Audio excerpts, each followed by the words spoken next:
ഒരു കവിതയുണ്ട്, എൻ്റെ ഒരു സുഹൃത്ത് എഴുതിയ കവിതയാണ്.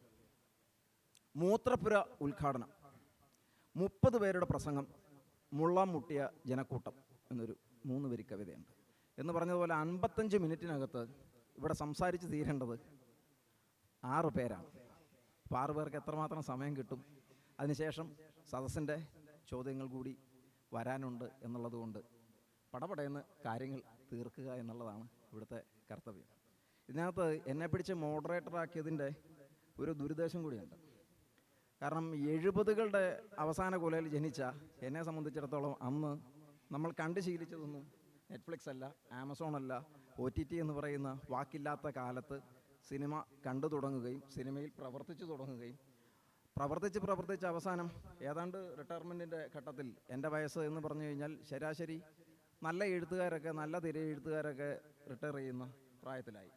അപ്പോൾ അങ്ങനെ ഒരു റിട്ടയർഡ് കിളവനെ പിടിച്ചിട്ട് ചെറുപ്പക്കാർ സംസാരിക്കേണ്ടുന്ന നെറ്റ്ഫ്ലിക്സിൻ്റെ OTTയുടെയൊക്കെ വിപണന വശങ്ങളുടെ അല്ലെങ്കിൽ സ്ക്രീനിൽ വരുന്ന ദൃശ്യങ്ങൾ എങ്ങനെ അവിടെ സ്വീകരിക്കപ്പെടുന്നു, രണ്ടിൻ്റെയും താരതമ്യങ്ങളൊക്കെ നടത്താൻ ശേഷിയും ശേമുഷിയുമുള്ള ആൾക്കാരെ പിടിച്ച് അതിൻ്റെ സൈഡിലിരുത്തുകയും അതുമായി യാതൊരു ബന്ധവുമില്ലാത്ത ഒരാളെ പിടിച്ച് മോഡറേറ്ററാക്കുകയും ചെയ്യുന്നതൊരു ക്രൂരതയാണ് എന്ന് പറഞ്ഞുകൊണ്ട് തന്നെ പെട്ടെന്ന് ഇഷ്ക് എന്ന് പറയുന്ന പടത്തിനെ പറ്റിയുള്ള കാര്യങ്ങൾ നിങ്ങൾ കണ്ടറിഞ്ഞിട്ടുള്ള കാര്യങ്ങളാണ്. അതിനുശേഷം ഇപ്പോൾ ടോവിനോ നായകനാകുന്ന നരിവേട്ട എന്ന് പറയുന്ന വലിയൊരു ക്യാൻവാസിലുള്ള പടം ചെയ്തുകൊണ്ടിരിക്കുന്നയാളാണ് അനുരാജിൻ്റെ. ഓഫ് കോഴ്സ് അത്രയും വലിയൊരു ക്യാൻവാസിൽ ചെയ്യുമ്പോൾ തിയേറ്ററിൽ ഈ പടം എന്തിന് ആൾക്കാർ വന്ന് കാണും? ഇത് നെറ്റ്ഫ്ലിക്സിൽ പോരെ. നെറ്റ്ഫ്ലിക്സിൽ എത്രയോ ഗംഭീരങ്ങളായിട്ടുള്ള ഇതിനേക്കാൾ മുതൽ മുടക്കുള്ള ചിത്രങ്ങൾ നമ്മൾ കണ്ട് ആസ്വദിക്കുന്നുണ്ട്. അപ്പോൾ തിയേറ്റർ എന്താണ്? അതിൻ്റെ ലളിതമായിട്ടുള്ളൊരു ഉത്തരം വേണം പറഞ്ഞു കഴിഞ്ഞാൽ തിയേറ്ററിൽ പോപ്കോൺ കിട്ടും എന്ന് പറയുന്ന ലളിതമായൊരു ഉത്തരം വേണമെങ്കിൽ പറയാം. പക്ഷേ അതിനേക്കാൾ കോംപ്ലക്സ് ആയിട്ടുള്ള ചില സാഹചര്യങ്ങൾ, അതിൻ്റെ വിപണിയുമായിട്ട് ബന്ധപ്പെട്ട്, കാഴ്ചയുമായി ബന്ധപ്പെട്ടുകൊണ്ട്, കാഴ്ചയുടെ രാഷ്ട്രീയവുമായിട്ട് ബന്ധപ്പെട്ടുകൊണ്ടൊക്കെ സംസാരിക്കേണ്ടുന്ന ആൾക്കാരാണ് അനുരാജിലേക്ക് കൈമാറുന്നത്. ഈ വിഷയം ഞാൻ വരുന്ന വഴിക്ക് പറയണ്ടായി. ഈ വിഷയം എന്ന് പറഞ്ഞാൽ എന്നെ സംബന്ധിച്ചിട്ട് സിനിമ തന്നെ ഇത്തരം OTT പ്ലാറ്റ്ഫോമുകളുടെ അതിപ്രസരത്തെ അല്ലെങ്കിൽ ബിസിനസ് സാങ്കേതിക വശങ്ങളെ അതിജീവിച്ച് ഏതാണ്ട് കോവിഡ് സമയത്താണ് OTT പ്ലാറ്റ്ഫോമുകളിൽ വലിയ രീതിയിൽ സിനിമ പ്രൊഡക്ഷൻ ഉണ്ടാവുകയും OTT ആണ് ഇനി ഫ്യൂച്ചർ എന്ന നിലക്ക് 10ഓളം സിനിമകൾ OTT തന്നെ റിലീസാവുന്നു. അതിന് OTTയിൽ കാഴ്ചക്കാരുണ്ടാവുന്നു. അപ്പം ഞാനടക്കമുള്ള പുതിയ തരത്തിൽ സിനിമ ചെയ്ത് മുന്നോട്ട് വരാൻ പോകുന്ന സമയത്താണ് സിനിമ ഇഷ്ക് കഴിഞ്ഞ പിറ്റത്തെ വർഷമാണ് ഏതാണ്ട് 6 മാസം കഴിഞ്ഞാണ് കോവിഡ് വരുന്നത്. അതോടുകൂടി 3 വർഷം ലോക്ക്ഡൗണിലേക്ക് പോകുന്നു. ആ 3 വർഷക്കാലം OTT പ്ലാറ്റ്ഫോമുകൾ മലയാള സിനിമ മേഖല മറ്റെല്ലാ മേഖലയിലെ പോലെ മലയാള സിനിമയിലും ഇരച്ചു കയറി വരുന്നു. ഇതാണ് ഇനി ഫ്യൂച്ചർ എന്ന നിലയ്ക്ക് നിൽക്കുമ്പോഴാണ് കോവിഡ് മാറുന്നു. കോവിഡ് മാറിയതിന് ശേഷം ആണിപ്പോൾ എനിക്കൊന്ന് 5ഓളം 100 കോടി ക്ലബ്ബ് സിനിമകൾ ഇപ്പോൾ സംഭവിച്ചു കഴിഞ്ഞു. അപ്പോൾ സിനിമ ഇറ്റ്സെൽഫ് ഇപ്പോൾ 2 ലോകമഹായുദ്ധങ്ങളെ അതിജീവിച്ച പാരമ്പര്യമുണ്ട് സിനിമയ്ക്ക്. അത്രമേൽ ശക്തിയുണ്ട് സിനിമയുടെ സങ്കേതത്തിന്. അപ്പോൾ മറ്റൊന്ന്, നേരത്തെ പറഞ്ഞ തിയേറ്ററിൽ പോപ്കോൺ കിട്ടും എന്ന് വിജയേട്ടൻ പറഞ്ഞതുപോലെ തന്നെ സിനിമ ചലിപ്പിക്കുന്നത് സിനിമയുടെ ഒരു സിനിമ തിയേറ്ററിലെത്തുമ്പോൾ ആ സിനിമ തിയേറ്ററിലെത്തുന്നതോടുകൂടി ചലിക്കപ്പെടുന്നത് ഈ പോപ്കോൺ വിൽക്കുന്ന ആൾക്കാർ കൂടെ ഉള്ള ഫാമിലി അടക്കമുള്ള ആൾക്കാരുടെയാണ് ചലിപ്പിക്കുന്നത് സിനിമ. അപ്പോൾ ഇത് കൂട്ടായ്മയുടെ കലയാണ്. അതുപോലെ തന്നെ കൂട്ടായ്മയിൽ നിന്ന് കാണുമ്പോൾ മാത്രമാണ് ആസ് എ ഫിലിം മേക്കർ എന്ന നിലക്ക് ആൾക്കാരുടെ കൂടെ തിയേറ്ററിൽ പോയിരുന്ന് ഞാൻ സ്വപ്നം കണ്ട സിനിമ, ക്രാഫ്റ്റ് ചെയ്ത സിനിമ തിയേറ്ററിൽ ആൾക്കാരുടെ കൂടെ ഇരുന്ന് അവരുടെ പൾസ് അറിഞ്ഞ് കാണുമ്പോഴാണ് എന്നിലെ സംവിധായകൻ പൂർണ്ണനാവുന്നത് എന്നെനിക്ക് പലപ്പോഴും തോന്നാറുണ്ട്. എന്ന് വെച്ച് നെറ്റ്ഫ്ലിക്സോ അല്ലെങ്കിൽ OTT പോലെയുള്ള പ്ലാറ്റ്ഫോമുകളോടോ എതിരഭിപ്രായമില്ല. സിനിമയ്ക്ക് മറ്റൊരു തരത്തിലുള്ളൊരു വാണിജ്യപരമായിട്ടുള്ളൊരു സഹായം തരുന്ന അല്ലെങ്കിൽ ഒരു കൈ എന്ന നിലക്ക് ബിസിനസ് പെർസ്പെക്റ്റീവിൽ സിനിമയ്ക്ക് വിൽപ്പന സാധ്യത കൂടുതൽ വരുന്ന തരത്തിലേക്കുള്ള സാധ്യത കൂടി OTT മേഖലകൾ തുറന്നു വയ്ക്കുന്നുണ്ട്. അതുകൊണ്ട് തന്നെ ഇപ്പം നെറ്റ്ഫ്ലിക്സ് ഉള്ളപ്പോൾ അല്ലെങ്കിൽ OTT ഉള്ളപ്പോൾ എന്തിന് തിയേറ്ററിലേക്ക് പോകണം എന്ന ചോദ്യം ഇപ്പം പ്രസക്തമല്ല എന്നാണ് എനിക്ക് തോന്നുന്നത്. കാരണം ഞാൻ പറഞ്ഞത് തന്നെയാണ്, 5ഓളം സിനിമകൾ ഇപ്പം ഉണ്ണി മൂന്നൻ അഭിനയിച്ചുകൊണ്ടിരിക്കുന്ന സിനിമ 100 കോടി ക്ലബിലേക്ക് പോയിക്കൊണ്ടിരിക്കുകയാണ്. അപ്പം തരത്തിലുള്ള സിനിമകൾ, പ്രേമലു, മഞ്ഞുമൽ ബോയ്സ്, നിരവധിയായ സിനിമകൾ തിയേറ്ററിൽ വലിയ ആഘോഷത്തോടു കൂടി പ്രേക്ഷകർ സ്വീകരിക്കുകയും അതിന് വാണിജ്യപരമായ സ്പേസ് ഉണ്ടാവുകയും ചെയ്യുന്ന കാലത്താണ് നമ്മളിപ്പോൾ ഇത് സംസാരിക്കുന്നുള്ളൊരു ഒരവസ്ഥ കൂടെ ഉണ്ട്. ഈ വാണിജ്യം എന്ന് പറയുന്ന വാക്ക് എല്ലാ ജീവിത മേഖലകളിലും നമ്മൾ അഭിമുഖീകരിക്കേണ്ട, ഇടപെടേണ്ടുന്ന ഒരു വാക്ക് തന്നെയാണ്. പക്ഷേ ഡോക്ടർ അനൂപാപ്പച്ചൻ എന്നുള്ള നിലയിൽ ഒരു അധ്യാപികയാണ് എന്നുള്ളതിലുപരി, സിനിമ കാണുന്ന ഒരാൾ എന്നുള്ളതിലുമുപരി കാഴ്ചയുടെ രാഷ്ട്രീയത്തിനെയും അതിൻ്റെ പലതരം വിവക്ഷകളെയും ഒക്കെ ഇഴപിരിച്ച് പലപ്പോഴും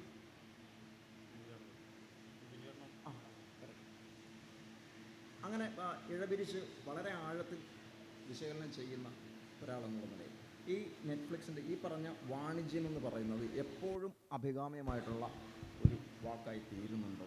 നെറ്റ്ഫ്ലിക്സിലും തിയേറ്ററിലും വരുമ്പോൾ അതിന് ചില വ്യത്യാസങ്ങൾ വരുന്നുണ്ട്. നെറ്റ്ഫ്ലിക്സിന് വേണ്ടി ഒരു കാഴ്ചയെ ഒരുക്കുമ്പോൾ നമുക്ക് ചില മാറ്റങ്ങൾ അതിനകത്ത് വരുന്നുണ്ട്. ഇത് രണ്ട് പ്ലാറ്റ്ഫോമിനെയും അഭിസംബോധന ചെയ്യുമ്പോൾ ചില കച്ചവടപരമായിട്ടുള്ള ചില കോംപ്രമൈസുകൾ ചിലപ്പോൾ വരുന്നുണ്ട്. ഇത്തരത്തിലുള്ള അതിൻ്റെ കാഴ്ചയുടെ രാഷ്ട്രീയ സംബന്ധിയായിട്ടുള്ള കാര്യങ്ങളെ പറ്റിയിട്ട് ഇതിനകത്ത് സിനിമ കാണാനിരിക്കുന്ന സമയത്ത് ഒരു അധ്യാപികയാണോ ചലച്ചിത്ര നിരൂപികയാണോ ആ രീതിയിലൊന്നല്ല, ഒരു പ്രേക്ഷകയായിട്ട് തന്നെയാണ് കാണുന്നത്. കാരണം സിനിമ എന്ന് പറയുന്നത് ഇവിടെ സൂചിപ്പിച്ചു കഴിഞ്ഞു ഒരു വാണിജ്യ കലയാണെന്ന് നമുക്കറിയാം. അത് വാണിജ്യത്തിൻ്റെ എല്ലാ സാധ്യതകളും നിറവേറ്റുന്ന ഏറ്റവും അധികം അതിൻ്റെ സാധ്യതകൾ നിറവേറ്റുന്ന ഒരു കലയാണ്. ഒപ്പം തന്നെ അതൊരു എസ്തെറ്റിക്കലി സൗന്ദര്യാസ്വാദനത്തിന് പറ്റുന്ന ഒരു കലയാണ്. അങ്ങനെ പല രീതിയിൽ നമുക്ക് സിനിമയെ വിശകലനം ചെയ്യാം. മാത്രമല്ല സിനിമ സമൂഹവുമായി വളരെയധികം ബന്ധപ്പെട്ട് കിടക്കുന്നു. എൻ്റെ ജീവിതവും സിനിമയുമായി ബന്ധമുണ്ട്, സിനിമയ്ക്ക് സമൂഹവുമായി ബന്ധമുണ്ട്. ആ നിലയ്ക്ക് സിനിമയുടെ സാമൂഹിക ഇടം വളരെ പ്രസക്തമാണ് എന്ന് വിചാരിക്കുന്ന ഒരാളാണ് ഞാൻ. അത് നമ്മൾ തിയേറ്ററിൽ പോയി ഒരു ആസ്വാദന തലത്തിൽ നിന്നുകൊണ്ട് ചിലപ്പോൾ നമ്മൾ പോപ്കോൺ കഴിക്കും, ഈ ആസ്വാദനങ്ങളൊക്കെ നടക്കുമ്പോൾ പോലും അതിനപ്പുറത്തേക്ക് അവിടെ ഒരു നമ്മുടെ ബയോളജിക്കലായിട്ടുള്ള ജീവിതത്തിലും നമ്മുടെ എസ്തെറ്റിക്കലായിട്ടുള്ള ജീവിതത്തിലും വളരെയധികം ബാധിക്കുന്ന, പോസിറ്റീവായിട്ടും നെഗറ്റീവായിട്ടും ബാധിക്കുന്ന ഒരു മീഡിയമാണ് സിനിമ. ഒരു പ്രതിസന്ധി വന്നപ്പോൾ, പ്രത്യേകിച്ചും കോവിഡ് കാലഘട്ടത്തിൽ കലയെ ആസ്വദിക്കാൻ ഒരു ഇടം എന്നുള്ള രീതിയിലാണ് നമ്മൾ ഒ ടി ടി പ്ലാറ്റ്ഫോമുകളെ കണ്ടത്. അതിനതിൻ്റേതായ സൗകര്യങ്ങൾ ഉണ്ടായിരുന്നു എന്നുള്ളത് നമുക്കറിയാം. പക്ഷേ അപ്പോൾ പോലും ഒരു സാമൂഹിക കല എന്നുള്ള രീതിയിൽ നമ്മുടെ അഭിപ്രായ രൂപീകരണത്തിന്, ഉദാഹരണത്തിന് ഞാനൊരു സ്ത്രീയാണ്, എൻ്റെ ബിബിൻ്റെ അത്രയും സീനിയോറിറ്റി ഇല്ലെങ്കിലും എൻ്റെ കുട്ടിക്കാലത്ത് എൻ്റെ ഒരു സ്ത്രീ എന്നുള്ള രീതിയിൽ എൻ്റെ തിയേറ്റർ പ്രവേശനം വളരെ റെസ്ട്രിക്റ്റഡ് ആയിരുന്ന ഒരു കാലഘട്ടത്തിലാണ് ഞാൻ ജീവിച്ചിരുന്നത്. കൂടുതൽ തിയേറ്ററുകളിൽ പുരുഷന്മാർ പോവുകയും ഫാമിലി എന്നുള്ള ബാനറിൽ മാത്രം പോവാൻ പറ്റിയിരുന്ന ഒരാളാണ്. ഒറ്റയ്ക്ക് ഒരു സ്ത്രീക്ക് പോകാൻ പറ്റിയിരുന്ന ഒരു കാലഘട്ടത്തിലല്ലായിരുന്നു എൻ്റെ ചെറുപ്പകാലങ്ങൾ. അതിനുശേഷം കുറച്ചുകൂടി 1990-കൾക്ക് ശേഷമോ മൾട്ടിപ്ലക്സുകളൊക്കെ വന്നതിന് ശേഷം മാത്രമാണ് സ്ത്രീകൾ ഒറ്റയ്ക്കോ കൂട്ടോ ആയിട്ടോ ഈ പൊതുസ്ഥലത്തിലേക്ക് പോയി തുടങ്ങിയത്. അപ്പോൾ പൊതുസ്ഥലം അഭിപ്രായ രൂപീകരണത്തിനുള്ളൊരു ഇടമാണ്. ഒരു സിനിമയെക്കുറിച്ചുള്ള അഭിപ്രായം പറയുന്നു, സിനിമയിലെ പൊളിറ്റിക്സിനെ കുറിച്ചുള്ള അഭിപ്രായം പറയുന്നു, സ്ത്രീയെക്കുറിച്ചുള്ള അഭിപ്രായങ്ങൾ പറയുന്നു. ഇതിൽ അങ്ങോട്ടും ഇങ്ങോട്ടുമുള്ള ഒരു കൃത്യമായിട്ടുള്ളൊരു ഇടപെടലും അങ്ങോട്ടും ഇങ്ങോട്ടുള്ള ഒരു സംവാദവും നടക്കുന്ന ഏറ്റവും വലിയ ഒരു സ്ഥലം തിയേറ്ററാണ് എന്ന് ഞാൻ മനസ്സിലാക്കുന്നുണ്ട്. അല്ലെങ്കിൽ നമ്മുടെ സ്വന്തം ജീവിതത്തിൽ തന്നെ ബോധ്യപ്പെട്ടിട്ടുണ്ട്. കാരണം ആദ്യകാലങ്ങളിൽ നമ്മൾ ഫാമിലിയുടെ ഒപ്പം തിയേറ്ററിൽ പോകുമ്പോൾ നമ്മളെ കാണിക്കുന്ന ചില സിനിമകളുണ്ട്, അല്ലെങ്കിൽ നമ്മൾക്ക് കാണാൻ അവകാശമുണ്ടായിരുന്ന ചില സിനിമകളുണ്ടായിരുന്നു. ആ സിനിമകൾ മാത്രമാണ് നമുക്ക് പോകാൻ പറ്റിയിരുന്നത്.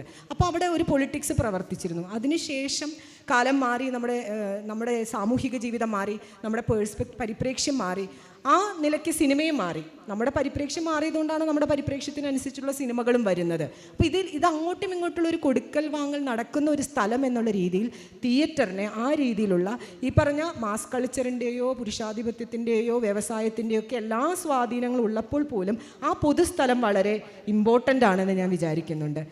നെറ്റ്ഫ്ലിക്സിൽ അത്തരത്തിലുള്ള പൊളിറ്റിക്സ് വർക്ക് ചെയ്യുന്നുണ്ട്. പക്ഷെ അവിടെ എൻ്റെ ഒറ്റയ്ക്കുള്ള ആസ്വാദന സ്ഥലത്ത് എനിക്ക് അലസമായിരുന്നു അത് കാണാം, എനിക്ക് ഫാസ്റ്റ് അടിച്ച് കാണാം, എനിക്കതിൻ്റെ പൊളിറ്റിക്സിനോട് പെടാതിരിക്കാം.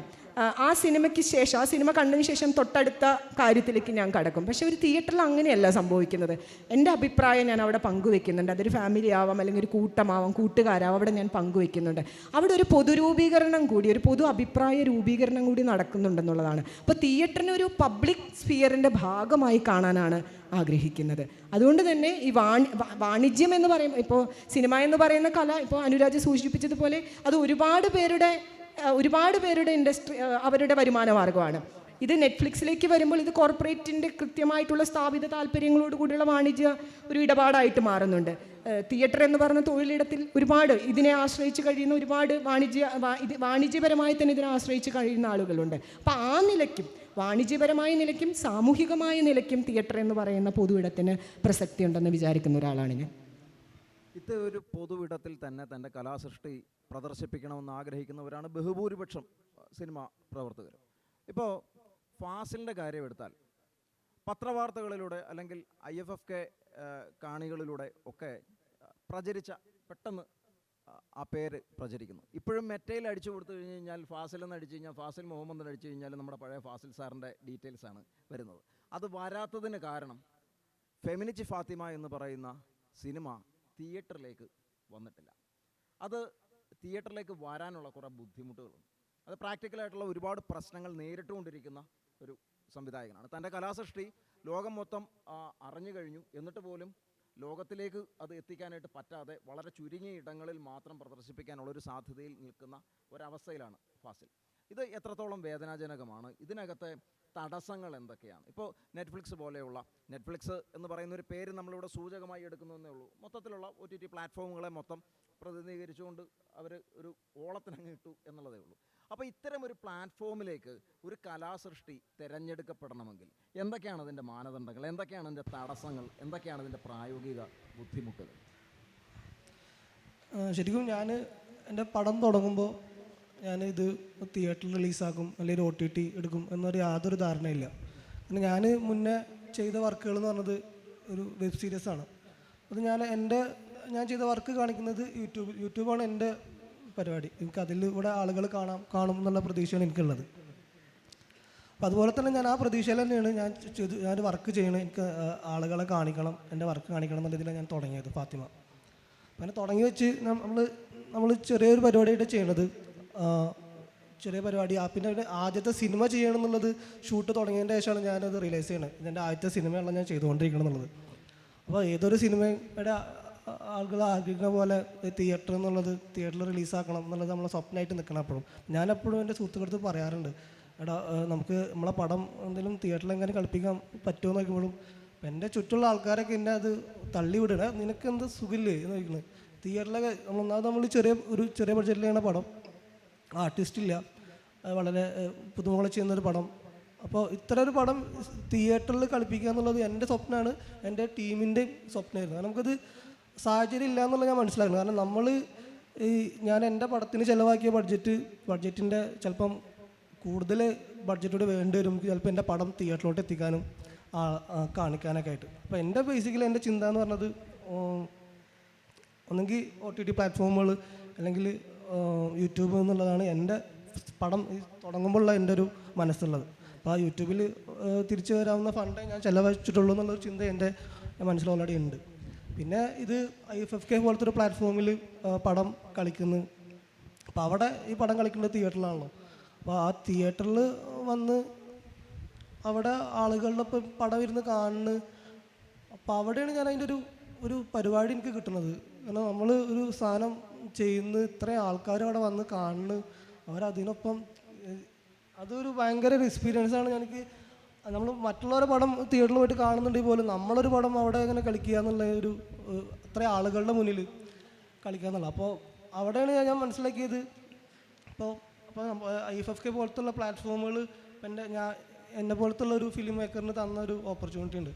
അപ്പോൾ അവിടെ ആ പടം കളിക്കുന്നു, നല്ല അഭിപ്രായങ്ങൾ വരുന്നു, ആളുകളുടെ ഒപ്പം സിനിമ കാണുന്നു. പിന്നീട് കുറേ ആൾക്കാർ ചോദിക്കുന്നത് എൻ്റെ അടുത്ത്, പടം എന്നാണ് തിയേറ്ററിലോട്ട് എത്തുക, എന്നാണ് വരിക, ഞങ്ങൾക്ക് കാണണം എന്നുള്ളതാണ്. ചില ആൾക്കാർ എന്നാണ് OTTയിലോട്ട് വരാമെന്ന് ചോദിക്കുന്നുണ്ട്. അപ്പോൾ ഇപ്പോൾ ഗോകുലം പോലെയുള്ള ഒരു വലിയ പ്രൊഡക്ഷൻ ഹൗസ് അതിൻ്റെ ചർച്ചകൾ നടത്തുന്നു, അല്ലെങ്കിൽ മറ്റു പലരുമൊക്കെ സമീപിച്ചിട്ടുണ്ടാവും. ഇവരുടെയൊക്കെ മാനദണ്ഡങ്ങൾ എന്താണ്? ഒരു സിനിമ തിരഞ്ഞെടുക്കാൻ, അല്ലെങ്കിൽ ഞങ്ങളിതെടുക്കാം, ഞങ്ങളിത് തിയേറ്ററിൽ എത്തിക്കാം, അല്ലെങ്കിൽ ഇന്ന പ്ലാറ്റ്ഫോമിൽ ഞങ്ങളിത് പ്രദർശിപ്പിക്കാം എന്നൊക്കെ പറയുന്നതിൻ്റെ മാനദണ്ഡങ്ങൾ എന്താണ്? പലരോടും പല വർത്തമാനങ്ങളാണ് പലരും പറയുക. അല്ല, ഇത് ഇപ്പം എൻ്റെ അടുത്ത് കുറച്ച് ആളുകൾ വന്ന് കോൺടാക്ട് ചെയ്തിട്ടുണ്ട് ഡിസ്ട്രിബ്യൂഷൻ ചെയ്യാമെന്ന് പറഞ്ഞിട്ട്. പക്ഷേ ഇതൊക്കെ സ്റ്റാർട്ടിങ് ആയിട്ടുള്ള ഒരു ചർച്ച മാത്രമേ നടന്നിട്ടുള്ളൂ. അതിൻ്റെ അപ്പുറത്തോട്ട് അതൊന്നും നടന്നിട്ടില്ല. ഇപ്പോഴും അതിൻ്റെ കാര്യങ്ങൾ സംസാരിച്ചുകൊണ്ടിരിക്കുന്നുണ്ട്. അതുപോലെ OTTകൾ വന്ന് നമ്മുടെ അടുത്ത് സംസാരിക്കുന്നുണ്ട്. അപ്പോൾ ഇതൊക്കെ ഞാൻ ഇപ്പോൾ IFFK പോലെ പ്ലാറ്റ്ഫോം ഉള്ളതുകൊണ്ട് മാത്രമാണ്. അല്ലെങ്കിൽ എൻ്റെ ഒരു സിനിമ ഇപ്പോൾ എവിടെ എത്തപ്പെടാണ്ട് ഒരു തിയേറ്ററിൽ റിലീസാക്കാൻ പറ്റാണ്ട് അങ്ങനെ പോയേനെ. അപ്പോൾ അങ്ങനത്തെ ഇപ്പം അങ്ങനെ ഒരു പ്ലാറ്റ്ഫോം ഉള്ളതുകൊണ്ട് IFFK പോലെയുള്ള ഒരു ജനകീയ ചിത്രപ്രദർശന വേദി ഉള്ളതുകൊണ്ട് അദ്ദേഹത്തിന് ഇത് ചർച്ചയിലേക്ക് എത്തിക്കാനോ അല്ലെങ്കിൽ തിയേറ്ററിലേക്ക് എത്തിക്കാനുള്ള ശ്രമങ്ങൾ നടത്താനെങ്കിലും ഒക്കെ പറ്റുന്നു. ഇപ്പോൾ വിപിൻ ദാസിനെ സംബന്ധിച്ചിടത്തോളം ഇപ്പോൾ ഗുരുവായൂർ അമ്പലനടയിലാണെങ്കിലും കൊള്ളാം, ജയ ജയ ഹേ ആണെങ്കിലും കൊള്ളാം, അത് തിയേറ്റർ സക്സസ് എന്നുള്ള നിലയിലും അത് നമുക്ക് അവതരിപ്പിക്കാം. അല്ലെങ്കിൽ അത് സക്സസ് ആകുമ്പോൾ തന്നെ OTT പ്ലാറ്റ്ഫോമിലേക്കും എടുക്കുന്ന ഒരു ഘട്ടമുണ്ടായി. അപ്പോൾ നിങ്ങൾ ഒരു സാങ്കല്പിക ചോദ്യം ഇതാണെങ്കിൽ, നിങ്ങളുടെ പടം 10 ലക്ഷം പേര് തിയേറ്ററിൽ കാണും, അത് 100 ലക്ഷം പേര് OTTയിൽ കാണുമെങ്കിൽ നിങ്ങൾ എന്തായിരിക്കും തിരഞ്ഞെടുക്കുക? നിങ്ങളെ തിയേറ്റർ തിരഞ്ഞെടുക്കാനായിട്ട് പ്രേരിപ്പിക്കുന്ന ഹൈ എന്തായിരിക്കും? അല്ലെങ്കിൽ ഇങ്ങനെ ഒരു അവസ്ഥ വന്നു കഴിഞ്ഞാൽ കൂടുതൽ ഓഡിയൻസിലേക്ക് ചിലപ്പോൾ നമുക്ക് OTTയിൽ എത്താനുള്ള ചാൻസ് ഒക്കെ ഉണ്ട് ചില പ്രത്യേക കലാസൃഷ്ടികളിൽ. നിങ്ങൾ എന്തായിരിക്കും തിരഞ്ഞെടുക്കുക? ആ തിരഞ്ഞെടുപ്പിന് കാരണം എന്തായിരിക്കും? നമസ്കാരം. ഇച്ചിരി ലേറ്റായി പോയി, സൗണ്ടില്ല, അപ്പോൾ ക്ഷമിക്കണം. അതല്ല, എനിക്ക് സൗണ്ടില്ല. അപ്പം ബിബിൻ ചോദിച്ച ചോദ്യത്തിൽ സിനിമ എപ്പോഴും ചെയ്യുന്നത് ഇതിന് പിന്നിലൊരു ആർട്ട് ഫോം എന്നൊക്കെ പറയുമെങ്കിലും ഇതിന് പിന്നിലൊരു പ്രൊഡ്യൂസർ ഉണ്ടാവും. അയാൾക്ക് 99.9% അയാളുടെ ലക്ഷ്യം ഇതിൽ നിന്ന് പണമുണ്ടാക്കുകയിൽ മുടക്കിയ മുതൽ തിരിച്ചു കിട്ടുക എന്നുള്ളതാണ്. അപ്പം അത് എങ്ങനെയൊക്കെ കിട്ടാം എന്നുള്ളതായിരിക്കും അവരുടെ ഫസ്റ്റ് ചിന്ത. അപ്പം ഒരു സിനിമ ഉണ്ടാവുന്നതിൻ്റെ ബേസിക് ക്രൈറ്റീരിയ ആയിട്ട് നമ്മൾ കാണുന്നത്, അല്ലെങ്കിൽ സോക്കോൾ സിനിമക്കാർ കാണുന്നത് എപ്പോഴും ആ സിനിമയുടെ കാശ് എങ്ങനെ തിരിച്ചു കിട്ടാം എന്നുള്ള ചിന്തയാണ്. അത് കഴിഞ്ഞിട്ട് ഇതിൻ്റെ ആർട്ട് ഫോമോ ഇതിൻ്റെ എന്താ പറയുക, ഇതിൻ്റെ ബാക്കി ക്ലാസിക്കൽ എലിമെൻസുകളൊക്കെ വരുന്നുള്ളൂ. ഫിലിം മേക്കിങ്ങിൻ്റെ എല്ലാ ഭംഗിയും വരുന്നത് ഈ സിനിമയുടെ കാശിൻ്റെ പുറത്ത് മാത്രമാണ്. അത് കഴിഞ്ഞിട്ടാണ് ബാക്കിയൊന്നും. അതില്ലാത്ത സിനിമകളില്ലെന്നല്ല പറയുന്നത്, പക്ഷെ അത് വളരെ ഈ പറഞ്ഞ പോലെ ഫാസിൽ ചെയ്ത പോലത്തെ സിനിമകളുടെ ഒരു ശതമാനം ഉണ്ടാവുള്ളൂ. അപ്പം നമ്മൾ എത്രത്തോളം പൈസ ഇതിനകത്ത് ഇൻവെസ്റ്റ് ചെയ്യുന്നുണ്ടോ അത്രയും രൂപ മിനിമം അത് തിരിച്ചു കിട്ടാനുള്ള ശ്രമങ്ങളാണ് നമ്മൾ ഈ OTTയിലൂടെയും തിയേറ്ററിലൂടെയും നേടുന്നത്. അപ്പോൾ ഒരു സിനിമ ഒരിക്കലും ഒരു ഗ്രൂപ്പ് വാച്ചിന് വേണ്ടിയിട്ടുണ്ടാക്കുന്ന സിനിമയാണെന്ന് എനിക്ക് ഉറപ്പ് പറയാൻ പറ്റില്ല. കാര്യം ഒരു 25 വർഷം കഴിയുമ്പോൾ ഈ സിനിമ കാണണമെങ്കിൽ നമുക്കൊരു തിയേറ്ററിൽ പോയിരുന്നു ചിലപ്പോൾ കാണാൻ പറ്റുന്നില്ല. ഇപ്പോൾ റിലീസൊക്കെ ഉണ്ടെങ്കിൽ പോലും ഇതൊരു OTTയിലോ അല്ലെങ്കിൽ ഒരു വേറെ ഏതെങ്കിലും പ്ലാറ്റ്ഫോമിൽ നമുക്ക് കാണാൻ പറ്റുള്ളൂ. സിനിമ നമ്മളെപ്പോഴും പറയുന്ന പോലെ ബിയോണ്ട് കാലഘട്ടങ്ങൾ സഞ്ചരിക്കുന്ന ഒരു സാധനമായിട്ട് ഇതൊരിക്കലും ഒരു തിയേറ്റർ വാച്ചിന് വേണ്ടി മാത്രം ഉണ്ടാക്കുന്നൊരു സിനിമയായിരിക്കില്ല. ചില സിനിമകൾ അങ്ങനെ ഉണ്ടായിരിക്കാം, ഇല്ലെന്നല്ല.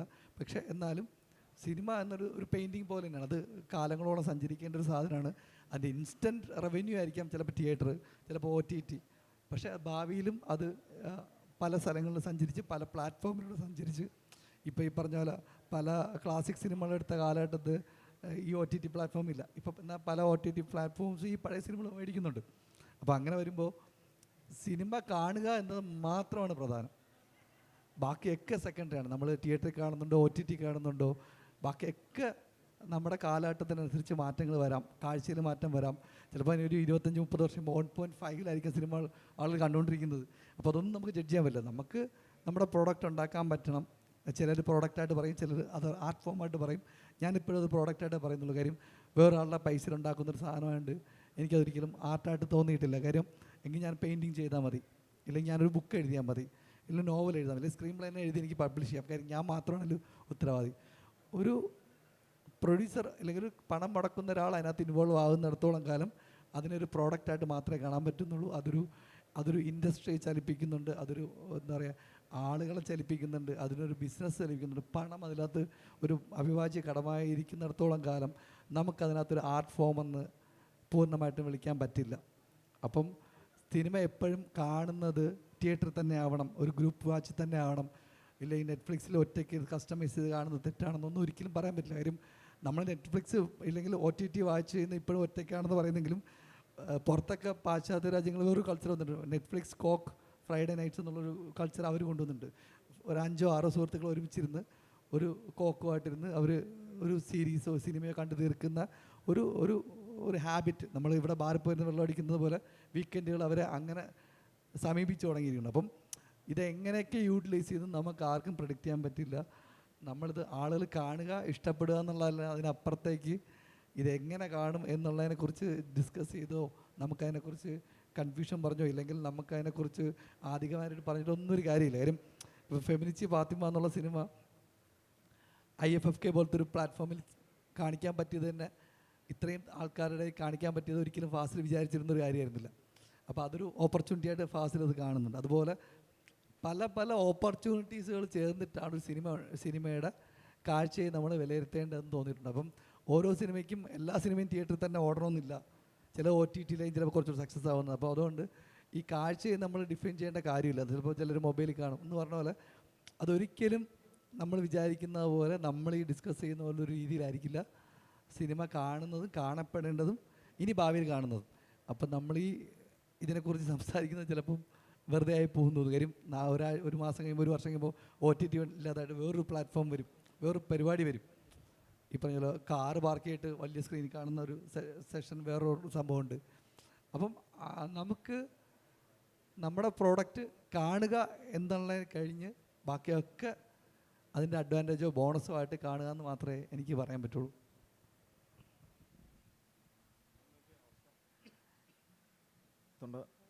കുഴപ്പമില്ല.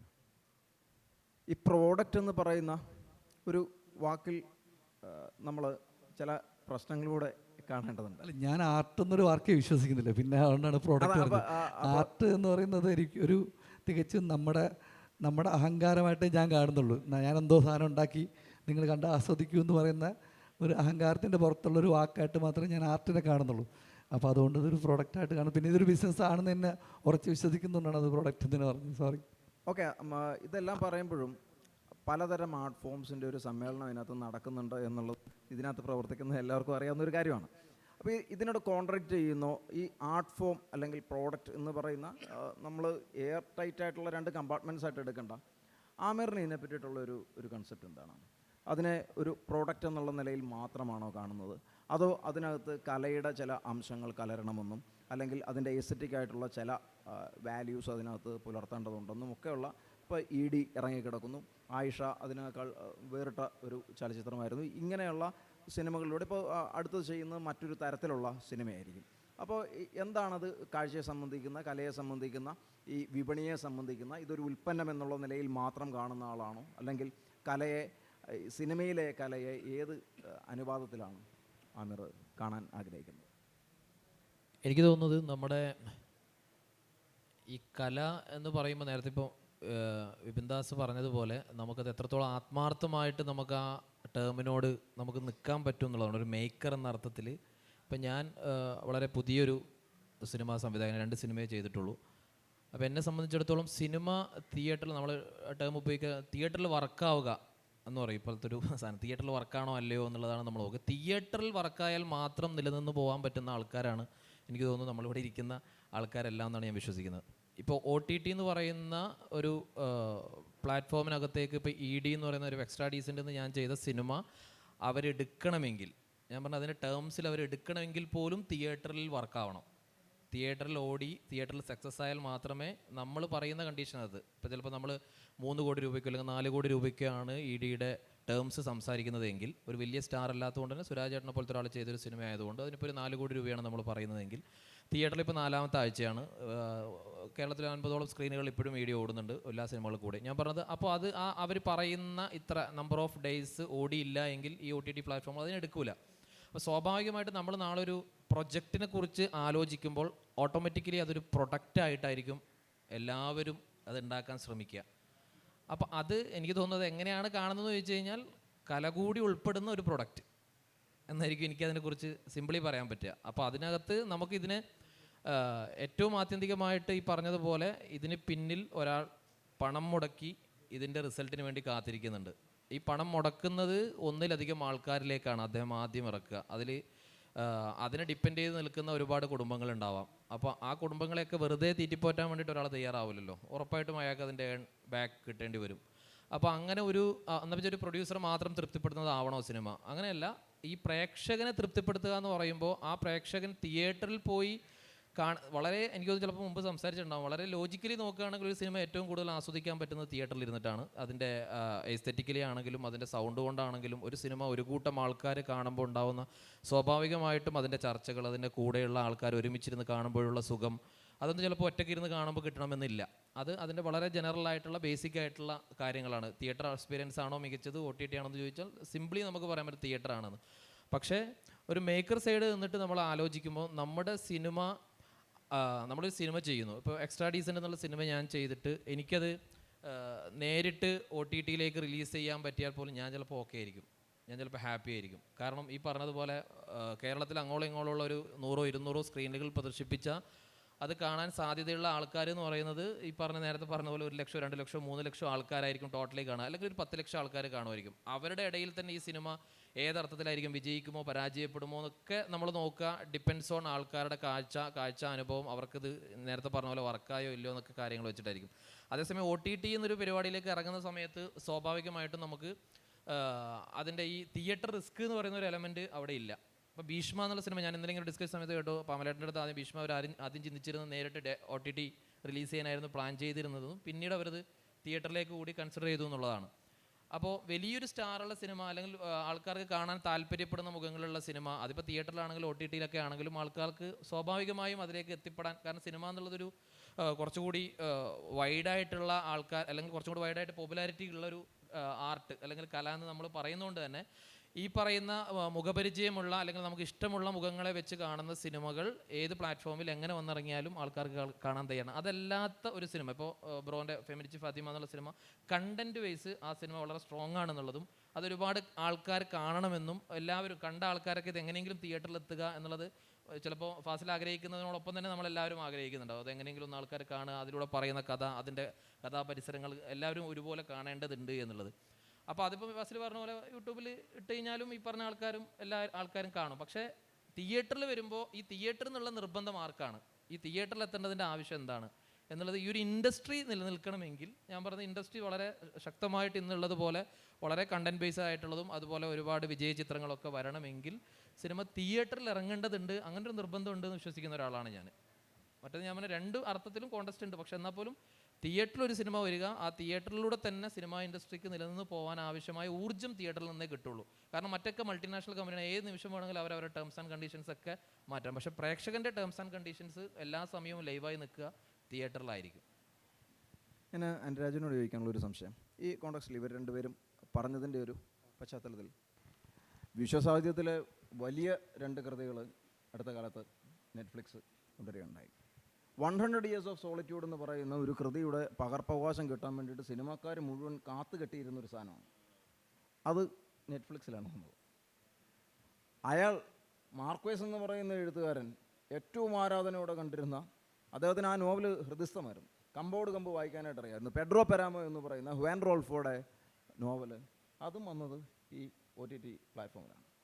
അതേപോലെ സാഹിത്യം എഴുതിയിരുന്ന അബിൻ ജോസഫിനെ കൊണ്ട് ഒരു പടം എഴുതിപ്പിച്ച് ഇപ്പോൾ ഏതാണ്ട് ഷൂട്ടിങ്ങിൻ്റെ അവസാനത്തെ നാളെയും മറ്റന്നാളും കൂടെ കഴിഞ്ഞ് കഴിഞ്ഞാൽ ഷൂട്ടിംഗ് റാപ്പപ്പ് ചെയ്യുന്ന ഘട്ടത്തിലാണ് അനുരാജ് നിൽക്കുന്നത്.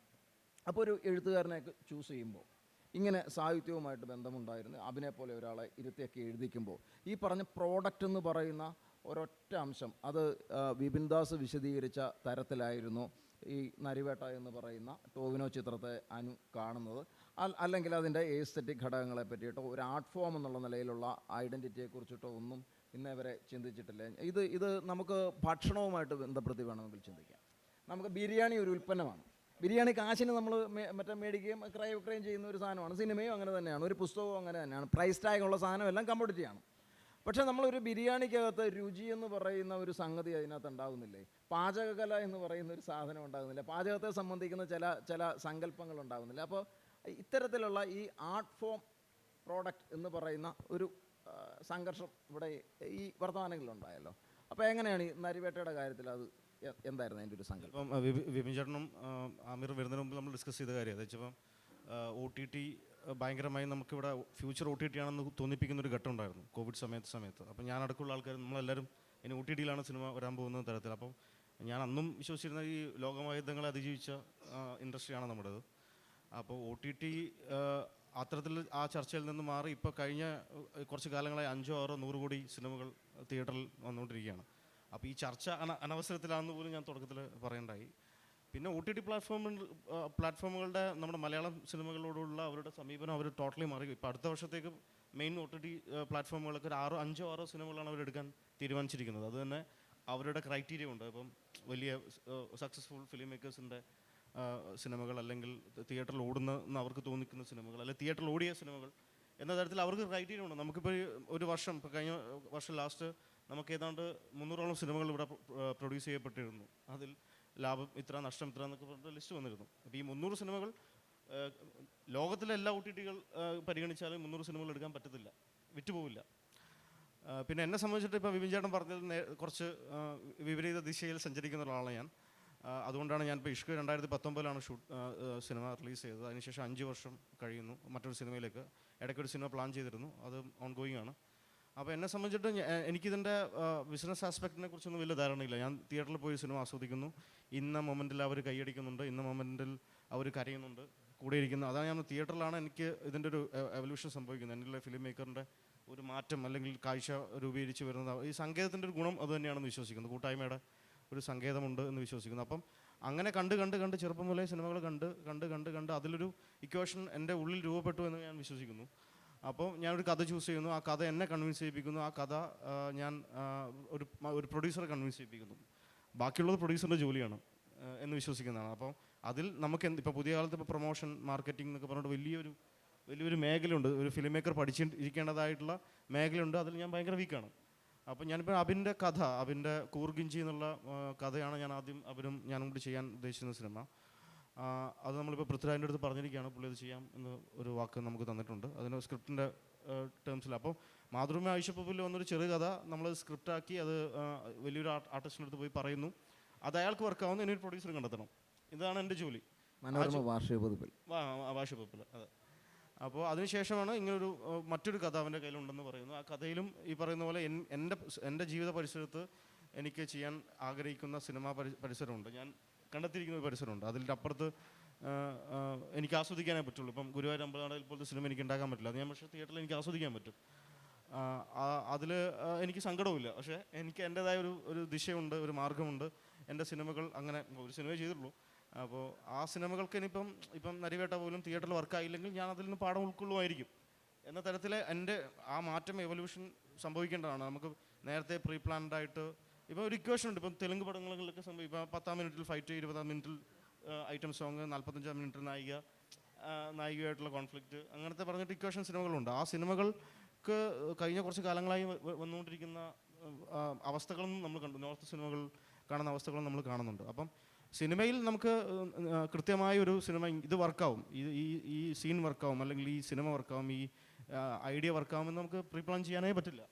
ഓരോ സിനിമയ്ക്കും ഓരോ ഫ്യൂച്ചറുണ്ട്. അപ്പം തനത് കലയിൽ നിന്നുകൊണ്ട് തന്നെ നമുക്ക് ഉണ്ടാക്കാൻ പറ്റുന്ന, നമുക്ക് ഈ കാലഘട്ടത്തിൽ ജീവിച്ചിരിക്കുന്ന സംവിധായകൻ എന്ന നിലയ്ക്ക് ഇവിടെ അവശേഷിപ്പിച്ച് പോകാൻ പറ്റുന്ന തരത്തിലുള്ള ഐഡിയകൾ ആലോചിക്കുക, അത്തരം സിനിമകൾ ചെയ്യാനുള്ള ശ്രമം നടത്തുക, അതിനൊരു പ്രൊഡ്യൂസറെ കണ്ടെത്തുക. ചിലപ്പോൾ 5 വർഷം നടക്കേണ്ടി വരും അങ്ങനത്തെ ഒരു പ്രൊഡ്യൂസർ കിട്ടാൻ വേണ്ടിയിട്ട്. ഈ സിനിമയായിട്ട് നരിവേട്ടയായിട്ട് ബന്ധപ്പെട്ട് ഒരു ഫിലിം മേക്കർ അനുഭവിക്കേണ്ടതിനേക്കാൾ കൂടുതൽ മാനസിക സംഘർഷം അനുഭവിച്ചൊരു സിനിമയാണ്. അത് ഏതാണ്ട് മറ്റന്നാൾ ഷൂട്ട് തീരാൻ പോവുകയാണ്. അതും കൂടി ചേർത്തിട്ടുള്ളതാണ് ഫിലിം മേക്കിംഗ് എന്ന് വിശ്വസിക്കുന്നത്. ഫിലിം മേക്കിംഗ് ഇന്ന് രാവിലെ ആക്ഷൻ പറഞ്ഞിട്ട് പാക്കപ്പ് പറയുന്ന സ്ഥലത്തല്ല ഫിലിം മേക്കറിൻ്റെ കോൺഫ്ലിക്റ്റും പരിപാടിയൊക്കെ തീരുന്നത് അല്ലെങ്കിൽ തുടങ്ങുന്നത്. ഒരു കഥ ആലോചിച്ച് അതിനെ റൈറ്റായിട്ടുള്ള പ്രൊഡ്യൂസറെ കണ്ടെത്തി അത് റൈറ്റായിട്ട് ഓഡിയൻസിലേക്ക് എത്തിക്കുക എന്നുള്ളതാണ്. ബാക്കി സിനിമയുടെ ഫ്യൂച്ചറാണ്, അത് അതിലേക്ക് വിട്ടുകൊടുക്കുക. പക്ഷേ പറയുമ്പോൾ തന്നെ ഇപ്പോൾ തന്നെ പുതിയ സങ്കേതങ്ങൾ, മാർക്കറ്റിങ്ങിൻ്റെയും മറ്റേ പ്രൊമോഷൻ്റെയൊക്കെ കുറേ സങ്കേതങ്ങൾ വന്നിട്ടുണ്ട്. അത് ഞാൻ പഠിക്കാൻ ശ്രമിക്കുകയാണ്. ഞാനത് വീക്കാണ്. പക്ഷേ ആത്യന്തികമായി ബിബിൻ ചേട്ടൻ ചോദിച്ച ചോദ്യത്തിൽ ഞാൻ കലയായിട്ടും കല ഇറങ്ങിക്കഴിഞ്ഞത് പ്രൊഡ്യൂസറിൻ്റെ അടുത്ത് കൊടുക്കുമ്പോൾ അയാൾ അത് പ്രൊഡക്റ്റായിട്ടും കാണണമെന്നാണ് ഞാൻ വിശ്വസിക്കുന്നത്. ഇവിടെ നമ്മൾ ഈ സാഹിത്യ സിദ്ധാന്തത്തിലൊക്കെ അരിസ്റ്റോട്ടലിനെ പറ്റിയിട്ട് പറയുമ്പോൾ പ്ലേറ്റോ ഡൈല്യൂട്ടഡ് വിത്ത് കോമൺ സെൻസ് എന്ന് പറയാറുണ്ട്. പലപ്പോഴും സിനിമ ബിസിനസ് ഡൈല്യൂട്ടഡ് വിത്ത് ആർട്ടോ അല്ലെങ്കിൽ ആർട്ട് ഡൈല്യൂട്ടഡ് വിത്ത് ബിസിനസ്സോ ഒക്കെ ആയി മാറാറുണ്ട്. എങ്കിലും അതിനകത്തെ കലാംശം എന്ന് പറയുന്ന ഒരു സംഗതിയെ നമുക്ക് ഈ പറയുന്നത് പോലെ നിരസിക്കാൻ പറ്റുമോ എന്നൊക്കെയുള്ള കാര്യത്തിൽ അനുപാപ്പച്ചൻ എന്തായാലും അതിനകത്ത് വ്യക്തമായിട്ടുള്ള ചില അഭിപ്രായങ്ങൾ പറയാനുണ്ടാകും എന്ന് ഞാൻ കരുതുന്നുണ്ട്. ഇപ്പം നമ്മളൊരു സൈൻ ബോർഡ് ആർട്ടിസ്റ്റ്, ഈ സൈൻ ബോർഡ് ആർട്ടിസ്റ്റിൻ്റെ ലക്ഷ്യമല്ലായിരുന്നു രാജാ രവിവർമ്മയുടെ ലക്ഷ്യം. രാജാ രവിവർമ്മ പ്രഭു കുടുംബങ്ങളിലെ ചില മുഖങ്ങളെ ഡെപ്പിക്റ്റ് ചെയ്യും, ദേവന്മാരെയും ദേവിമാരെയും വരച്ചതുപോലെയല്ല പിക്കാസോ വരച്ചത്. എം.എഫ്. ഹുസൈൻ ദേവീദേവന്മാരെ കൺസീവ് ചെയ്തത് മറ്റൊരു തരത്തിലാണ്. ഇവരെല്ലാം പൈസ ഉണ്ടാക്കിയിട്ടുമുണ്ട്. ഇത് ഇവരുടെ പ്രൊഡക്റ്റുകൾ അല്ലെങ്കിൽ ഈ പറഞ്ഞ പെയിൻറ്റിങ്ങുകൾ എന്ന് പറയുന്ന പ്രൊഡക്റ്റ് എന്നുള്ള നിലയിൽ തന്നെ കണ്ടു കഴിഞ്ഞ് കഴിഞ്ഞാൽ വിറ്റിട്ടുമുണ്ട്. പക്ഷേ ഇതിലെല്ലാം കലയുടെ ഒരു അംശം, നമ്മൾ ഈ സൈൻ ബോർഡ് ആർട്ടിസ്റ്റ് പോലും അപ്ലൈഡ് ആർട്ട് എന്ന് പറയുന്ന ഒരു വാക്ക് അതിനകത്ത് ഉപയോഗിക്കുന്നുണ്ട്. അപ്പോൾ ഈ പറഞ്ഞ വിപിൻ്റെ അഭിപ്രായങ്ങളോട് എന്താണ്? ഞാൻ ഇപ്പോൾ ഫിലിം മേക്കിംഗ് ചെയ്യുന്ന ആൾക്കാരെന്നുള്ള രീതിയിൽ അവരുടെ അഭിപ്രായങ്ങൾ നമ്മൾ കേൾക്കാൻ ജനാധിപത്യമുണ്ട്. പക്ഷേ അവിടെ നമുക്ക് എങ്ങനെ ഇടപെടാൻ പറ്റുമെന്നാണ്. ഉദാഹരണത്തിന് വിപിൻ പറയുകയാണ്, പ്രൊഡ്യൂസറെ പറ്റി പ്രൊഡ്യൂസറുടെ ഒരു ഉത്തരവാദിത്വത്തെ അല്ലെങ്കിൽ പ്രൊഡ്യൂസർ ആഗ്രഹിക്കുന്നത് എന്താണെന്നതിനെക്കുറിച്ച് പറയുന്നു. അപ്പോൾ നമ്മൾ പ്രേക്ഷകരെന്നുള്ള രീതിയിൽ നേരത്തെ പറഞ്ഞ സമൂഹത്തിൻ്റെ പ്രതിനിധികളായിട്ടുള്ള പ്രേക്ഷകരെന്നുള്ള കാഴ്ചക്കാരെന്നുള്ള രീതിയിൽ നമ്മൾ ആലോചിക്കുന്നത് ആ പ്രൊഡ്യൂസർക്ക് ഏത് സിനിമ എടുക്കണം ഈ സമൂഹത്തിൽ എന്ന് ഒരു ഓറിയൻറ്റേഷൻ കൊടുക്കാൻ പ്രേക്ഷകർക്ക് പറ്റും. അത് നമ്മളിപ്പോൾ ഒരു നേരത്തെ അമീർ പറഞ്ഞതുപോലെ ഒരു വാല്യൂ ഉള്ളൊരു മുഖം വെച്ചിട്ട് ഒരു സിനിമ ഉണ്ടാക്കുന്നു. അത് ഒരു പ്രാവശ്യമേ ചിലപ്പോൾ സക്സസ് ആവുള്ളൂ, 2 പ്രാവശ്യം ചിലപ്പോൾ സക്സസ് ആവുള്ളൂ. അത് കഴിഞ്ഞ് അത് പൊളിഞ്ഞു പോകും. പ്രേക്ഷകർക്ക് ആക്സെപ്റ്റ് ചെയ്യാൻ പറ്റില്ലെങ്കിൽ അത് പൊളിഞ്ഞു പോകും എന്നുള്ളതാണ് മലയാള സിനിമയിലെ ട്രെൻഡുകൾ. അല്ലെങ്കിൽ മലയാള സിനിമയിലെ പല സൂപ്പർ സ്റ്റാർ സിനിമകളും പൊളിഞ്ഞു പോയിട്ടുണ്ട്. അപ്പോൾ അതിൽ നമുക്ക് ഇടപെടാൻ പറ്റും എന്നുള്ള സ്ഥലത്താണ് ഈ പറഞ്ഞ പ്രൊഡ്യൂസർ, ഈ കല എന്ന് പറയുന്നതിനെ ഇവർ വ്യവസായം എന്നുള്ള സ്ഥലത്തേക്ക്, വ്യവസായമാണ്, നമ്മളത് മനസ്സിലാക്കി തന്നെയാണ് നമ്മൾ തിയേറ്ററിലേക്ക് പോകുന്നത്. പക്ഷെ ആ വ്യവസായത്തിൽ നമുക്ക് എങ്ങനെയാണ് ഇടപെടാൻ പറ്റുക എന്നുള്ളിടത്താണ് നമുക്ക് പൊളിറ്റിക്സ്. അപ്പോൾ ഏത് സമൂഹത്തിൽ ഏത് സിനിമയാണ് വേണ്ടത്? ഇപ്പോൾ നമ്മൾ സമൂഹത്തിലൊരു മാറ്റം ഉണ്ടാകുന്നു. ഇപ്പോൾ അനുരാജ് ഇഷ്ക് എന്നുള്ളൊരു സിനിമ എടുക്കുന്നത് അതിനൊരു പൊളിറ്റിക്സ് ഉണ്ട്. ഒരു മാറിയ സമൂഹത്തിലാണ് ഇഷ്ക് എടുക്കുന്നത്. അതിന് ഒരു 10 വർഷം മുമ്പ് അങ്ങനെ ഒരു സിനിമയുടെ ആലോചന മലയാള സിനിമയിൽ വന്നിട്ടില്ല.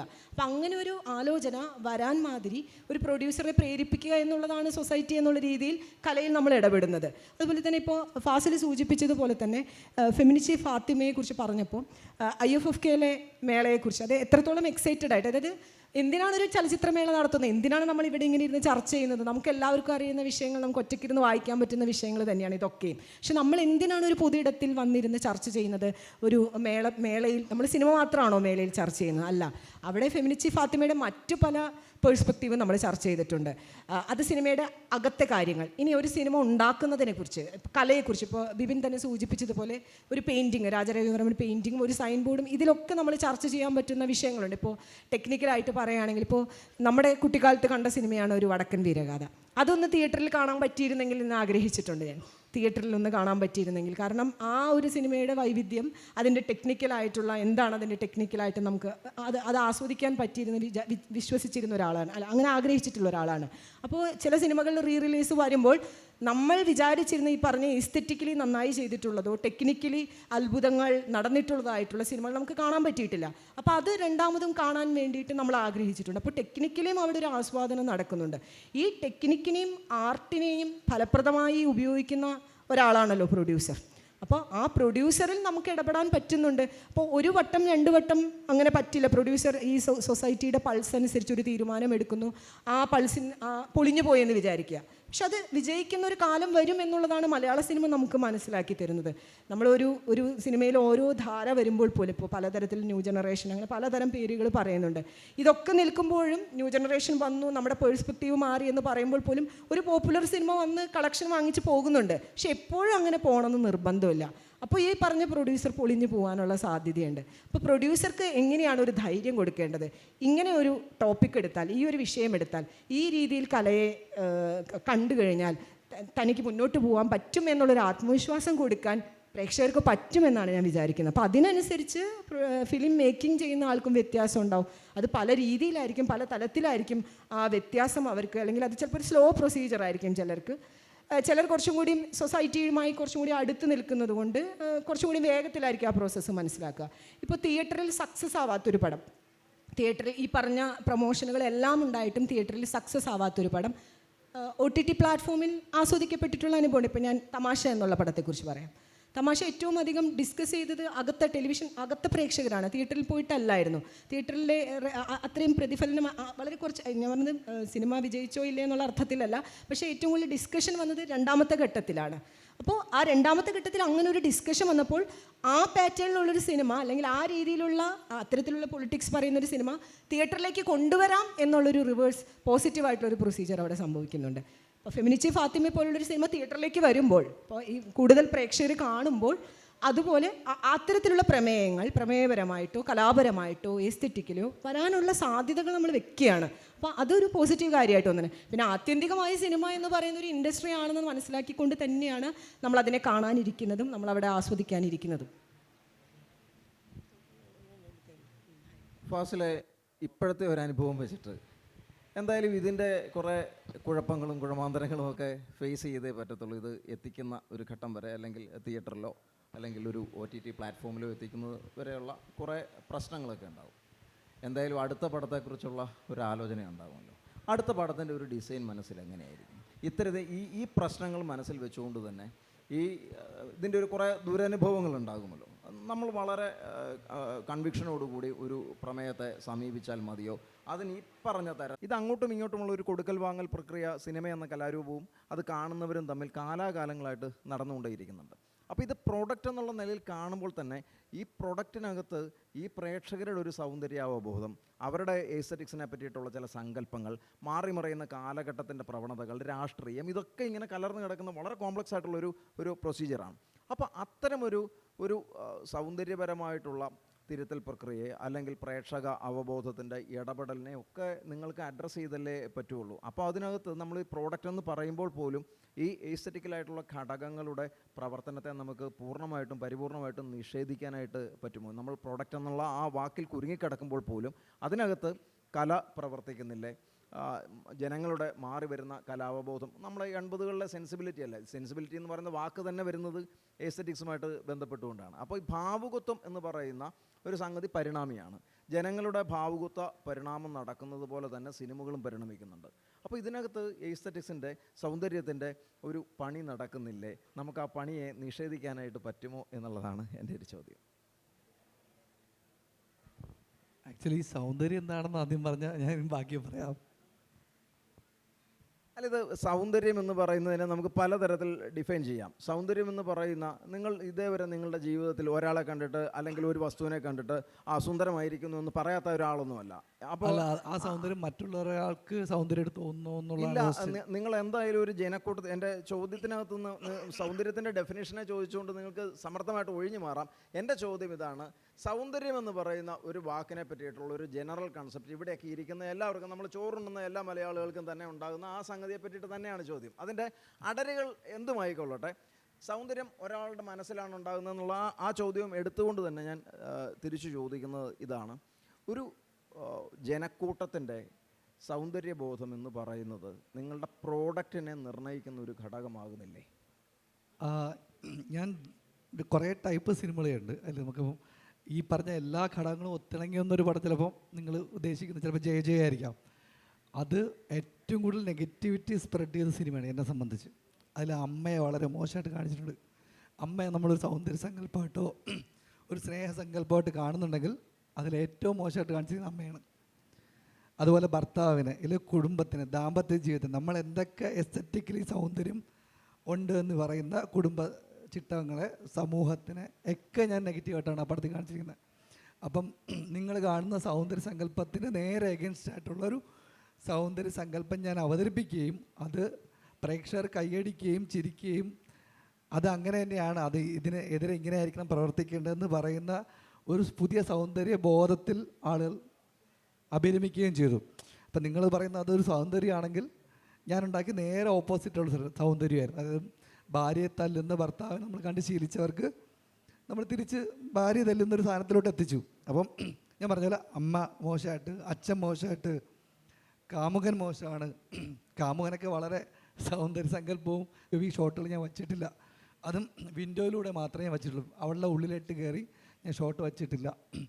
അപ്പോൾ നമ്മൾ കാണുന്ന എസ്തെറ്റിക്കലി ഉള്ള ഒരു സാധനവും വച്ചിട്ടില്ല. അതിൻ്റെ മ്യൂസിക് ഡിപ്പാർട്ട്മെൻ്റ് എടുത്താൽ ആ മ്യൂസിക് ഡിപ്പാർട്ട്മെൻറ്റിൽ ഉപയോഗിച്ച പാട്ടുകളൊക്കെ നമ്മൾ തോറ്റം പാട്ടിൻ്റെ, നാഗർ പാട്ടിൻ്റെയൊക്കെ അംശങ്ങൾ എടുത്തിട്ട് അതിനെ റാപ്പ് ചെയ്യുക ചെയ്തത് വളരെ മോശമായിട്ട് പ്രകടിപ്പിച്ച സാധനമാണ്. പിന്നെ അതിൻ്റെ ഈ പറഞ്ഞ അതിലുണ്ടായിരുന്ന മറ്റ് ആസ്പെക്റ്റുകൾ, ഇപ്പോൾ കശുവണ്ടി എന്നുള്ളൊരു ആസ്പെക്റ്റ്, അതിൻ്റെ ഒരു നല്ല സൈഡും മോശ സൈഡും അതിനകത്ത് കാണിച്ചിട്ടുണ്ട്. പക്ഷേ നല്ല സൈഡിനേക്കാൾ കൂടുതൽ മോശ സൈഡാണ് ഞാനത് ഇംപ്ലിമെൻ്റ് ചെയ്തിരിക്കുന്നത്. അപ്പം അതിനകത്തുള്ള പൊളിറ്റിക് പാർട്ടികൾ, ഇപ്പോൾ അതിനകത്ത് CPM, ഈ പറഞ്ഞ വലതുപക്ഷ ഇടതുപക്ഷ രാഷ്ട്രീയങ്ങളെയും BJPയെയും കോൺഗ്രസിനെയും എല്ലാവരും ഞാൻ വളരെ മോശമായിട്ട് കാണിച്ചു. അപ്പോൾ ഇതൊന്നും മോശമാണെന്നല്ല ഞാൻ പറയുന്നത്, ഇതിൻ്റെയൊക്കെ ഡാർക്ക് സൈഡാണ് കാണിച്ചത്. അപ്പം ഡാർക്ക് സൈഡ് എന്ന് പറയുമ്പോൾ തന്നെ അതിൻ്റെ ഒരു സൗന്ദര്യത്തിൻ്റെ നമ്മൾ അളവുകോലിൻ്റെ വേറൊരു സൈഡാണ് കാണിച്ചിരിക്കുന്നത്. അപ്പം ഞാനെപ്പോഴും ഈ കാണുന്ന പ്രേക്ഷകർക്ക് എന്താണ് സൗന്ദര്യം, നമുക്ക് രണ്ട് രീതിയിൽ സിനിമയാവും. ഒന്ന് പ്രേക്ഷകർക്ക് ഇഷ്ടപ്പെടുന്ന സിനിമയാം, ഒന്ന് പ്രേക്ഷകർക്ക് ഇങ്ങനെയും സിനിമയുണ്ടെന്ന് കാണിക്കുന്ന രീതിയിൽ പണം ചെയ്യാം. ഞാൻ ചെയ്തത് ആ ഒരു ആസ്പെക്റ്റാണ്. ഇങ്ങനെയും സിനിമയുണ്ട്, ഇങ്ങനെയും അമ്മയുണ്ട്, ഇങ്ങനെയും ഭർത്താവുണ്ട്, ഇങ്ങനെയും കാമുകനുണ്ട്, നിങ്ങളെന്തിനാണ് ഒളിപ്പിച്ച് വയ്ക്കുന്നത്, ഇങ്ങനെയും അച്ഛനുണ്ട് എന്ന രീതിയിലാണ് ആ സിനിമ ചെയ്തിരിക്കുന്നത്. അപ്പം അതിനകത്ത് യാതൊരുവിധ എസ്തറ്റിക്കോ ആർട്ട് ഫോമോ ഞാൻ കണ്ടില്ല. ഞാൻ അതിനകത്ത് മൊത്തം മോശ സൈഡാണ് കണ്ടത്. അപ്പം അതിൽ ഞാൻ കാണുന്നത് ഈ പറഞ്ഞ ആർട്ടിലായിട്ടുള്ള ഡിസ്കഷനിൽ വരുമ്പോൾ ഞാൻ എൻ്റെ സ്കില്ല് ഉപയോഗിച്ചെന്നേ പറയാൻ പറ്റുള്ളൂ. ആർട്ട് ടാലൻ്റ് എന്നൊക്കെ പറയുന്നത് നമ്മൾ കാലാകാലങ്ങളായി ഈ എസ്തറ്റിക്കിൻ്റെ ഭാഗമായിട്ട് നമ്മൾ ഈ എസ്തറ്റിക് എന്നുള്ള വാക്കിൻ്റെ കൂടെ യോജിച്ച് നമുക്കൊരു ഓട്ടംതുള്ളൽ കുഞ്ചൻ നമ്പ്യാർ പറഞ്ഞത്, എല്ലാവരും പറയുന്ന പുരോഗമനപരമായ കാര്യങ്ങൾ പുള്ളി താളത്തിൽ പറഞ്ഞപ്പോൾ ആളുകൾക്ക് ആസ്വദിച്ചു. അതിനെ നമ്മളൊരു ആർട്ടായിട്ട് കണ്ടു. ഞാൻ അതിനൊരു സ്കില്ലായിട്ട് കണ്ടു. വളരെ ഡിഫറെൻ്റായിട്ട് പുള്ളി അത് അവതരിപ്പിച്ചപ്പോൾ സ്കില്ലായിട്ട് കണ്ടു. ഈ പറഞ്ഞ ബിരിയാണിയുടെ കാര്യം പറഞ്ഞാലും രുചിയാണ് ഘടകമെങ്കിൽ ആ രുചി ആദ്യത്തെ കാഴ്ചയിൽ എനിക്ക് ഉണ്ടാക്കാൻ പറ്റില്ല, കണ്ടതുകൊണ്ട് ഉണ്ടാക്കാൻ പറ്റില്ല. അതിനകത്ത് ആർട്ട്, ഞാൻ വലിയ കലാകാരനായ ഒരു ഷെഫ് എന്ന് പറഞ്ഞാൽ ഉണ്ടാക്കാൻ പറ്റില്ല. ഞാൻ സ്കില്ലായിട്ട് മറ്റുള്ളവർ ബിരിയാണി ഉണ്ടാക്കുന്നത് നോക്കി അതിൽ നിന്ന് ബെറ്റർ ബിരിയാണി ഉണ്ടാക്കാനോ എൻ്റെ രുചിക്കോട്ടുകൾ അങ്ങോട്ടും ഇങ്ങോട്ടും മാറ്റി എൻ്റെ സ്കില്ല് ഉപയോഗിച്ച് ഉണ്ടാക്കുന്ന ഒരു ബിരിയാണി ചിലപ്പോൾ അത് നന്നാവും, ചിലപ്പോൾ അത് മോശമാവും. അപ്പോൾ ഈ സ്കില്ലായിട്ടാണ് ഞാൻ ഇതിനെ കാണുന്നത്, ആർട്ടായിട്ട് കാണാൻ്റെ കാര്യം. അത് എൻ്റെ ബെസ്റ്റ് എക്സാമ്പിൾ പറഞ്ഞുതരാം. നമ്മൾ ലോകത്തുകൊണ്ട് എല്ലാ എഴുത്തുകാരും എല്ലാ സിനിമക്കാരും എല്ലാ ആർട്ട് ഫോം ചെയ്യുന്നവരും അവരുടെ ആദ്യത്തെ ഫോമൊക്കെ വളരെ മോശമായിരിക്കും. ഇപ്പം മോഹൻലാൽ എന്നുള്ള വ്യക്തി, നമ്മൾ നടൻ, പുള്ളി മഞ്ഞിൽ വിരിഞ്ഞ പൂക്കളിൽ അഭിനയിച്ച ഒരു ടാലൻറ്റഡ് ആക്ടറായിട്ടാണോ നമുക്ക് തോന്നുന്നത്, അത് ഇപ്പോഴാണോ തോന്നുന്നത്? അത് പുള്ളി 10-25 വർഷം കൊണ്ട് പുള്ളിയുടെ സ്കില്ല് ഡെവലപ്പ് ചെയ്തപ്പോൾ ഉണ്ടായ കഴിവാണ്. അതിനെ നമ്മൾ സ്കില്ലായിട്ട് ഞാൻ കാണുന്നുള്ളൂ. അതിനൊരു ആർട്ടായിട്ട് കാണുന്നവർക്ക് അങ്ങനെ കാണാം. ഇപ്പോൾ നമ്മുടെ മലയാളത്തിലെ ഏറ്റവും പ്രഗത്ഭരായ ഹിറ്റുകൾ സമ്മാനിച്ച പുരസ്കാരങ്ങൾ നേടിയെടുത്ത പല സംവിധായകരും സീനിയോറിറ്റി കൂടിക്കൂടി വരികയാണ്. അപ്പം അവരുടെ ആർട്ട് കൂടിക്കൂടി വരണം. എന്തുകൊണ്ട് അവർ പലരും വീട്ടിലിരിക്കുന്നു, സിനിമകൾ ചെയ്യാൻ പറ്റുന്നില്ല, വളരെ മോശം സിനിമകൾ ചെയ്യുന്നു? അവരവരുടെ സ്കില്ല് ഡെവലപ്പായിട്ടുണ്ട്, അല്ല അവരുടെ ആർട്ട് കുറഞ്ഞതുകൊണ്ടല്ല. അങ്ങനെയാണെങ്കിൽ ആർട്ടാണെങ്കിൽ അത് കൂടി വരേണ്ട സാധനമാണ്, ഒരിക്കലും അത് കുറഞ്ഞു വരില്ല. അപ്പം സ്കില്ല് മാത്രമാണ് നമ്മളെ നയിക്കുന്നത്. നമ്മുടെ സ്കില്ല് എപ്പോൾ പോവും, നമ്മുടെ അപ്ഡേഷൻ എപ്പോൾ പോവും, അപ്പം നമ്മളത് പോവും. ഇപ്പം അത് എനിക്ക് എൻ്റെ എല്ലാ ലെയറും അറിയാം. ഞാനെന്ന സംവിധായകൻ ഏതൊക്കെ വഴിയിലൂടെ സഞ്ചരിച്ച് എങ്ങനെയൊക്കെയാണ്, ഇപ്പോൾ ജയ അല്ലെങ്കിൽ ഗുരുവായൂർ ഏതൊക്കെ സിനിമ എങ്ങനെ എഴുതിയെന്ന് എനിക്ക് വ്യക്തമായിട്ട് അറിയാം. അതറിയാത്ത ഒരാൾക്കാണ് ഇത് ആർട്ടായിട്ടും മാജിക്കായിട്ടൊക്കെ തോന്നുന്നതായിട്ട് തോന്നുന്നു. എനിക്കറിയാം ഇത് ഞാൻ എവിടെ നിന്ന് എടുത്തിട്ടുണ്ട്, എവിടെ നിന്ന് ഞാൻ കണ്ടതാണ്, ഏത് ഭാഗത്താണ് എനിക്കിത് മനസ്സിൽ വളർച്ച വന്നത്. ഇതൊക്കെ എനിക്ക് വ്യക്തമായിട്ട് അറിയുന്നിടത്തോളം കാലം ഞാൻ ഒരു കുക്ക് നല്ലതായിട്ട് കുക്ക് ചെയ്യുന്ന ഒരാൾക്ക് അയാൾക്കറിയാമല്ലോ ഇൻഗ്രീഡിയൻസ് എങ്ങനെ യൂസ് ചെയ്യണം, എങ്ങനെ കുക്ക് ചെയ്യണം, എത്ര വേവിക്കണം എന്നൊക്കെ അയാൾക്കറിയാം. അപ്പോൾ അയാൾക്ക് അതിൻ്റെ ആർട്ടിനേക്കാൾ കൂടുതൽ അയാളുടെ സ്കില്ലിനെ അയാൾ ഡിപ്പെൻഡ് ചെയ്യുന്നതെന്ന് മനസ്സിലാവും. ഇതറിയാത്ത ഒരാൾ ചുമ്മാ ചെയ്യുമ്പോൾ സാധനം നല്ല ബിരിയാണി ഉണ്ടാകുമ്പോഴാണ് അയാൾ ഞാനുണ്ടാക്കിയത് ആർട്ടായിട്ടും ഞാനുണ്ടാക്കിയത് ഒരു മാജിക്കായിട്ടൊക്കെ തോന്നുന്നത്. അതറിയുന്നവർക്ക് അത് സ്കില്ല് ചെയ്യണം. അപ്പം ഞാൻ എപ്പോഴും ആ സ്കില്ലിൽ വിശ്വസിക്കണം. അപ്പം ഈ സ്കില്ല് ഞാൻ പുറപ്പെടുവിച്ചിട്ട് ഈ സ്കില്ല് വെച്ചിട്ട് ഞാനൊരു പെയിൻറ്റിങ് ഉണ്ടാക്കുമ്പോൾ ഞാൻ ആദ്യം വരച്ച പെയിൻറ്റിങ് വളരെ മോശമായിരിക്കും. ഏതൊരു 5 വയസ്സിലൊരു 4 വയസ്സുള്ളൊരു കുട്ടി വരച്ച പെയിൻറ്റിങ് മിക്കവാറും മോശമായിരിക്കും. പക്ഷേ അയാൾ അതിൻ്റെ 5 വർഷം 6 വർഷം അതിനു വേണ്ടി പെയിൻറ്റിങ് ചെയ്ത് വരുമ്പോൾ അയാളുണ്ടാക്കുന്ന പെയിൻറ്റിങ് വേറെയാണ്. ഇപ്പോൾ വാൻഗോഗ് വരയ്ക്കുന്ന ആദ്യത്തെ പെയിൻറ്റിങ് വളരെ മോശമായിട്ട് നമുക്ക് ചിലപ്പോൾ ഭയങ്കര പെയിൻറ്റിങ് ആയിരിക്കും, പക്ഷേ വാൻഗോഗിന് തോന്നുന്നത് മോശം പെയിൻറ്റിങ്ങാണ്. അപ്പം അയാളതിൻ്റെ സ്കില്ല് ഡെവലപ്പ് ചെയ്ത് നമ്മൾ കണ്ടില്ല. നമ്മളതിനെ അത് മനസ്സിലാക്കാൻ പറ്റാത്തതുകൊണ്ട് നമ്മളതിനെ ആർട്ടായിട്ടും മാജിക്കായിട്ടും ലളിതമായിട്ട് പറയുകയാണെങ്കിൽ നമ്മൾ ചിലപ്പോൾ ഒരു ചക്കയെ മറ്റൊരു നാട്ടിൽ മാങ്ങ എന്നായിരിക്കാം വിളിക്കുന്നത്. നമ്മൾ ആർട്ടിനെ ചിലർ സ്കില്ലെന്ന് വിളിക്കും, സ്കില്ലിനെ ആർട്ടെന്ന് വിളിക്കും. ഇത് തമ്മിലുള്ള ചക്ക അംശങ്ങൾ. ഒരിക്കലും മാങ്ങാന്ന് വിളിക്കില്ല, ചക്കയ്ക്ക് വേറെ പേരുണ്ടാവുള്ളൂ. അല്ല, മാങ്ങ എന്ന് വിളിക്കുന്ന ഒരു നാടുണ്ടാകാമെന്നാണ് പറഞ്ഞത്. മാങ്ങാന്നൊരു വാക്കാണെങ്കിലും ഉണ്ടാവും. മാങ്ങ എന്ന് പറയുന്ന ഒരു വാക്ക് ചക്കയ്ക്ക് ഉപയോഗിക്കുന്ന ഒരു നാടുണ്ടാകാം. ഉണ്ടാവും. ഇപ്പൊ അപ്പോൾ നമ്മള് ഇന്ത്യയിൽ നാക്കിന് മൂക്കെന്നും മൂക്കിന് നാക്കെന്നും അതെ, എന്ന് പറയുന്ന പോലെ ഈ സ്കില്ലിൻ്റെയും ആർട്ടിൻ്റെയും അംശങ്ങൾ കലർന്ന് കിടക്കുന്നുണ്ടാകാം. അവിടെ സ്കിൽഫുള്ളി അവർ ഒരു കുറിപ്പ് അയച്ചു തന്നിട്ടുണ്ട്, അടുത്ത ഗസ്റ്റുകൾ വന്നിട്ടുണ്ട്. അതുകൊണ്ട് ആമിറിൽ കൂടെ നീട്ടി സദസ്സിലേക്ക് ഈ ചോദ്യങ്ങൾ നീട്ടിയിട്ട് നമുക്ക് വൈൻഡപ്പ് ചെയ്യാറായി. ആമിറിലേക്ക്. അല്ല, ഇതിലെന്താണ് ഞാൻ പറയേണ്ടത് ധാരണ ഇല്ല എന്നുള്ളതാണ് സത്യം. കാരണം ഇതിപ്പോൾ വന്നിട്ട് ഇത് ആർട്ടാണോ അതല്ല പ്രൊഡക്റ്റാണോ എന്നുള്ള രീതിയിലേക്ക് മാത്രമായി ചർച്ച മാറിയിട്ടുണ്ട്. അപ്പോൾ എനിക്കൊന്ന് ഇവരെ ചോദ്യങ്ങളിലേക്ക് തന്നെ നേരിട്ട് പോവാം. അതിൽ കൂടുതൽ നമുക്ക് ഓഡിയൻസിന് ഇവരോട് ചോദിക്കാനുള്ള ചോദ്യങ്ങളിലേക്ക് പെട്ടെന്ന് വളരെ ഷാർപ്പായി ചോദ്യങ്ങൾ ചോദിക്കുക. ആകാശത്തേക്ക് വെടിവെച്ച് ഈ സെഷൻ പിരിച്ചുവിടുന്നതായിരിക്കും. ചോദ്യങ്ങളുണ്ടോ?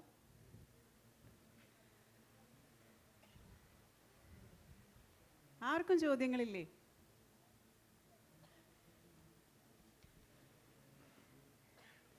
നെറ്റ്ഫ്ലിക്സ് ഉള്ളപ്പോൾ തിയേറ്ററിൽ പോകുന്നത് എന്തിനാന്നുള്ളൊരു ടോപ്പിക് വന്നപ്പോൾ ചിലരെങ്കിലും ചിന്തിച്ചിട്ടുണ്ടാവും ഇത് രണ്ടും തമ്മിലുള്ള ഒരു വ്യത്യാസത്തെ പറ്റി. ബിക്കോസ് OTT പ്ലാറ്റ്ഫോംസ് സബ്സ്ക്രൈബ് ചെയ്യുന്ന ഒരു പ്രേക്ഷകനെ സംബന്ധിച്ചിടത്തോളം ഒറ്റയ്ക്ക് മാത്രമായിട്ടായിരിക്കില്ല. ചിലപ്പോൾ ഫാമിലി എല്ലാവരും ടി വിയിലായിരിക്കും ഈ ഒരു മൂവി കാണുന്നുണ്ടാവുക. അപ്പോൾ ഒരു ഫാമിലിയിലുള്ള മെമ്പേഴ്സ്, അതിപ്പം 5 പേരാവാം അല്ലെങ്കിൽ 10 പേരാവാം, ഇവർക്ക് എല്ലാവർക്കും ഒരുമിച്ച് ഒരൊറ്റ സബ്സ്ക്രിപ്ഷനിൽ ഇത് വീട്ടിലിരുന്ന് കാണാമെങ്കിൽ തിയേറ്ററിലേക്ക് പോയിട്ട് എന്തിനാണ് അത്രയും പൈസ ചിലവാക്കുന്നതെന്ന് ചിന്തിക്കുന്ന പ്രേക്ഷകരുണ്ടാവാം. ഒരുപക്ഷെ ആ ഒരു രീതിയിൽ ഇവിടെ ആരെങ്കിലുമൊക്കെ ചിന്തിച്ചിട്ടുണ്ടോ എന്ന് എനിക്കറിയില്ല. ആ ഒരു ചോദ്യം ഞാൻ അങ്ങോട്ടേക്ക് ഇടുകയാണ്. നമ്മളിപ്പം സിനിമ എന്ന് പറയുന്ന കലയെപ്പറ്റി ചർച്ച ചെയ്തു, അതിൻ്റെ എല്ലാ ആസ്പെക്ട്സിനെ കുറിച്ചും പറഞ്ഞു. പക്ഷേ ആസ് എ പ്രൊഡക്റ്റ് എന്നുള്ള രീതിയിലും പറഞ്ഞു, കല എന്നുള്ള രീതിയിലും പറഞ്ഞു. അപ്പം പ്രേക്ഷകനിലേക്ക് എത്തിക്കുമ്പോൾ എല്ലാവരും ഫിലിം മേക്കേഴ്സാണ്.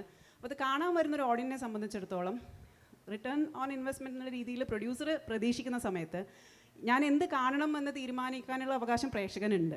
അപ്പോൾ അത് ഞാൻ തിയേറ്ററിൽ പോയി കാണണോ, അതിപ്പം ഒരു മാസം കഴിഞ്ഞാൽ അത് OTT പ്ലാറ്റ്ഫോമിൽ വരില്ലേ, അല്ലെങ്കിൽ അധോലോകത്തിൽ എനിക്കിത് ഡൗൺലോഡ് ചെയ്ത് എടുക്കാമല്ലോ എന്നൊക്കെ ചിന്തിക്കുന്ന പ്രേക്ഷകനെ സംബന്ധിച്ചിടത്തോളം അവൻ തിയേറ്ററിൽ പോകണോ വേണ്ടയോ എന്ന് ഒരു വട്ടം കൂടി ചിന്തിക്കും.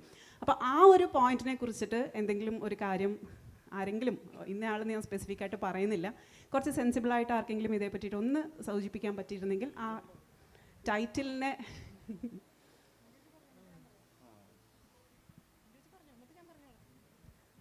അല്ല, ഈ പോയിന്റിൽ തന്നെയാണ് ഞാൻ നേരത്തെ പറഞ്ഞതും ഈ പോയിന്റിലേക്ക് തന്നെയാണ് ഇപ്പം വീണ്ടും ചോദിക്കുന്നത്. ഇത് ആത്യന്തികമായി നേരത്തെ ഫുഡിൻ്റെ കാര്യം പറഞ്ഞല്ലോ, ഇത് ഉണ്ടാക്കി വെച്ചിട്ട് ആൾക്കാർ കഴിക്കാൻ വരണമല്ലോ.